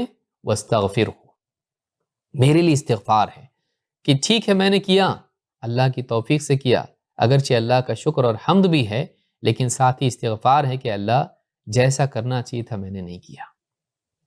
تو یہ جو کیفیات ہیں کامیابی کے وقت میں، غلبے کے وقت میں، اللہ کے نبی صلی اللہ علیہ وسلم کو عطا کی جا رہی ہیں، آپ کو اس کی تلقین کی جا رہی ہے۔ طالب علم کو بھی ایسے ہی ہونا چاہیے، یہ نہیں کہ میرے ذریعے اتنا دین کا کام ہو رہا ہے اور میں نے اتنا علم حاصل کیا ہے اور میں لوگوں کو اتنا سکھاتا ہوں اور میری اتنی فالوئنگ ہے۔ آدمی کو اس پر فخر اور گھمنڈ نہیں کرنا چاہیے، بلکہ آدمی کو ہمیشہ اپنی کوتاہیوں پر نگاہ رکھنی چاہیے۔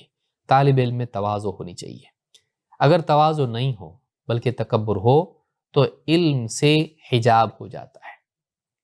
تکبر علم کے اور اس کے درمیان حجاب بن جاتا ہے۔ واقعی علم سے آدمی ہدایت حاصل نہیں کر پاتا ہے جو آدمی متکبر ہو۔ اللہ تعالیٰ فرماتا ہے سأصرف عن آیاتی الذین یتکبرون فی الارض بغیر الحق وَإِن يَرَوْا كُلَّ آیَةٍ لَا يُؤْمِنُوا بِهَا وَإِن يَرَوْا سَبِيلَ الرُّشْدِ لَا يَتَّخِذُوهُ سَبِيلًا، کہ عنقریب ہم اپنی آیات سے، اپنی نشانیوں سے ان لوگوں کو محروم کر دیں گے، ان کو پھیر دیں گے جو زمین میں ناحق تکبر کرتے ہیں، گھمنڈ کرتے ہیں۔ وَإِن يَرَوْا كُلَّ آیَةٍ لَا يُؤْمِنُوا بِهَا، ان کا حال یہ ہو جائے گا کہ چاہے، یا حال یہ ہے ان کا کہ چاہے کتنی ہی نشانیاں کیوں نہ دیکھ لیں، انہیں ایمان نصیب نہیں ہوگا، انہیں ایمان نصیب نہیں ہوتا ہے۔ وہ کتنی سارے معجزات دیکھتے ہیں، کتنی ساری اللہ کی آیات دیکھتے ہیں، نشانیاں دیکھتے ہیں آسمان و زمین میں، لیکن ایمان کی توفیق نہیں ملتی ہے۔ وَإِن يَرَوْا سَبِيلَ الرُّشْدِ لَا يَتَّخِذُوهُ سَبِيلًا، اور ہدایت کی راہ دیکھیں بھی تب بھی انہیں اس پر چلنے کی توفیق نہیں ملتی۔ کن کو؟ ان لوگوں کو الذین یتکبرون فی الارض بغیر الحق، جو زمین میں ناحق گھمنڈ کرتے ہیں، تکبر کرتے ہیں، بڑائی چاہتے ہیں۔ تو یہ جو تکبر ہے یہ ہدایت میں، ایمان میں اور حق کے فہم میں مانع ہے، رکاوٹ ہے۔ اس لیے طالب علم کو چاہیے کہ کبھی گھمنڈ نہ کرے۔ یہ سورہ الاعراف کی آیت نمبر 146 ہے۔ اللہ کے نبی صلی اللہ علیہ وسلم کی حدیث بھی اس باب میں ہے۔ عبداللہ بن مسعود رضی اللہ تعالیٰ کہتے ہیں اللہ کے رسول صلی اللہ علیہ وسلم نے فرمایا لا يدخل الجنة من كان في قلبه مثقال ذرة من کبر، وہ شخص جنت میں ہرگز بھی داخل نہیں ہوگا جس کے دل میں ذرہ برابر بھی کبر ہو، بڑائی ہو، گھمنڈ ہو۔ قال رجل ان الرجل يحب ان يكون ثوبه حسنا ونعله حسنا، کہا کہ اللہ کے رسول آدمی کو تو اچھا لگتا ہے نا کہ اس کے کپڑے اچھے ہوں، اس کی جوتیاں اچھی ہوں، تو آدمی پسند کرتا ہے کہ اچھا لباس پہنے، کہ یہ بھی تکبر ہے؟ قال ان اللہ جمیل یحب الجمال، کہا کہ اللہ تعالیٰ جمیل ہے اور جمال کو یعنی زیب و زینت کو، خوبصورتی کو پسند کرتا ہے۔ الکبر بطر الحق وغمط الناس، کہا لیکن کبر کیا ہے؟ بڑائی اور تکبر یہ ہے کہ آدمی حق کا انکار کر دے، حق کو ٹھکرا دے اور لوگوں کو گھٹیا سمجھے، لوگوں کی تحقیر کرے، لوگوں کو ذلیل سمجھے۔ اگر ایسا آدمی ہے تو یہ متکبر ہے، اور یہی شیطان کا عیب تھا۔ اللہ کا حکم حق اس کا انکار کیا، اور آدم علیہ السلام ان کو حقیر جانا، تو یہ دونوں برائیاں اس میں جمع تھیں۔ اسی لیے کہ اللہ تعالیٰ نے فرمایا ابا واستکبر وکان من الکافرین، اس نے انکار کر دیا اور گھمنڈ میں آ گیا، وہ کافروں میں سے تھا۔ تو یہ صحیح مسلم کی حدیث ہے جو میں نے ذکر کی، کتاب الایمان میں امام مسلم نے حدیث نمبر 91 پر اس کو روایت کیا ہے۔ تو تکبر یہ ہے کہ آدمی لوگوں کو حقیر سمجھے اور حق کا انکار کرے۔ کسی کے پاس علم ہوتا ہے، کوئی اس سے کم علم والا اس کے سامنے کوئی بات بیان کرتا ہے یا اس کی غلطی بیان کرتا ہے، نہیں مانتا ہے اور اس کو حقیر سمجھتا ہے، اور عام لوگوں کو حقیر سمجھتا ہے۔ میرے پاس بہت علم ہے، ان کے پاس کچھ بھی نہیں ہے، یہ میرے محتاج ہیں، جاہل ہیں، ان کو جب تک میں بتاؤں گا نہیں معلوم نہیں پڑے گا۔ یہ جو گھمنڈ ہے یہ اچھی بات نہیں ہے، ایسا آدمی جنت میں نہیں جائے گا۔ اللہ کے نبی صلی اللہ علیہ وسلم فرماتے ہیں کہ ثلاث مہلکات، 3 چیزیں ہلاک کرنے والی ہیں، ہوا متبع وشح مطاع واعجاب المرء بنفسہ، خواہش جس کی انسان پیروی کرنے لگے، اس کو فالو کرنے لگے، خواہشات کی پیروی کرنے لگے، وشح مطاع، اور ایسی لالچ جس کا انسان غلام بن جائے، اور واعجاب المرء بنفسہ، اور یہ کہ آدمی اپنے آپ کو کچھ سمجھنے لگے، میں بھی کچھ ہوں۔ جب آدمی میں بھی کچھ ہوں سمجھنے لگتا ہے تو وہ ہلاک ہو جاتا ہے۔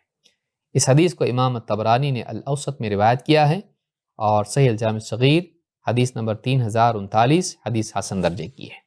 تو معلوم ہوا کہ انسان اگر اپنے آپ کو کچھ سمجھنے لگے، اپنے آپ کو بڑا سمجھنے لگے، تو ایسا انسان ہلاک ہوتا ہے۔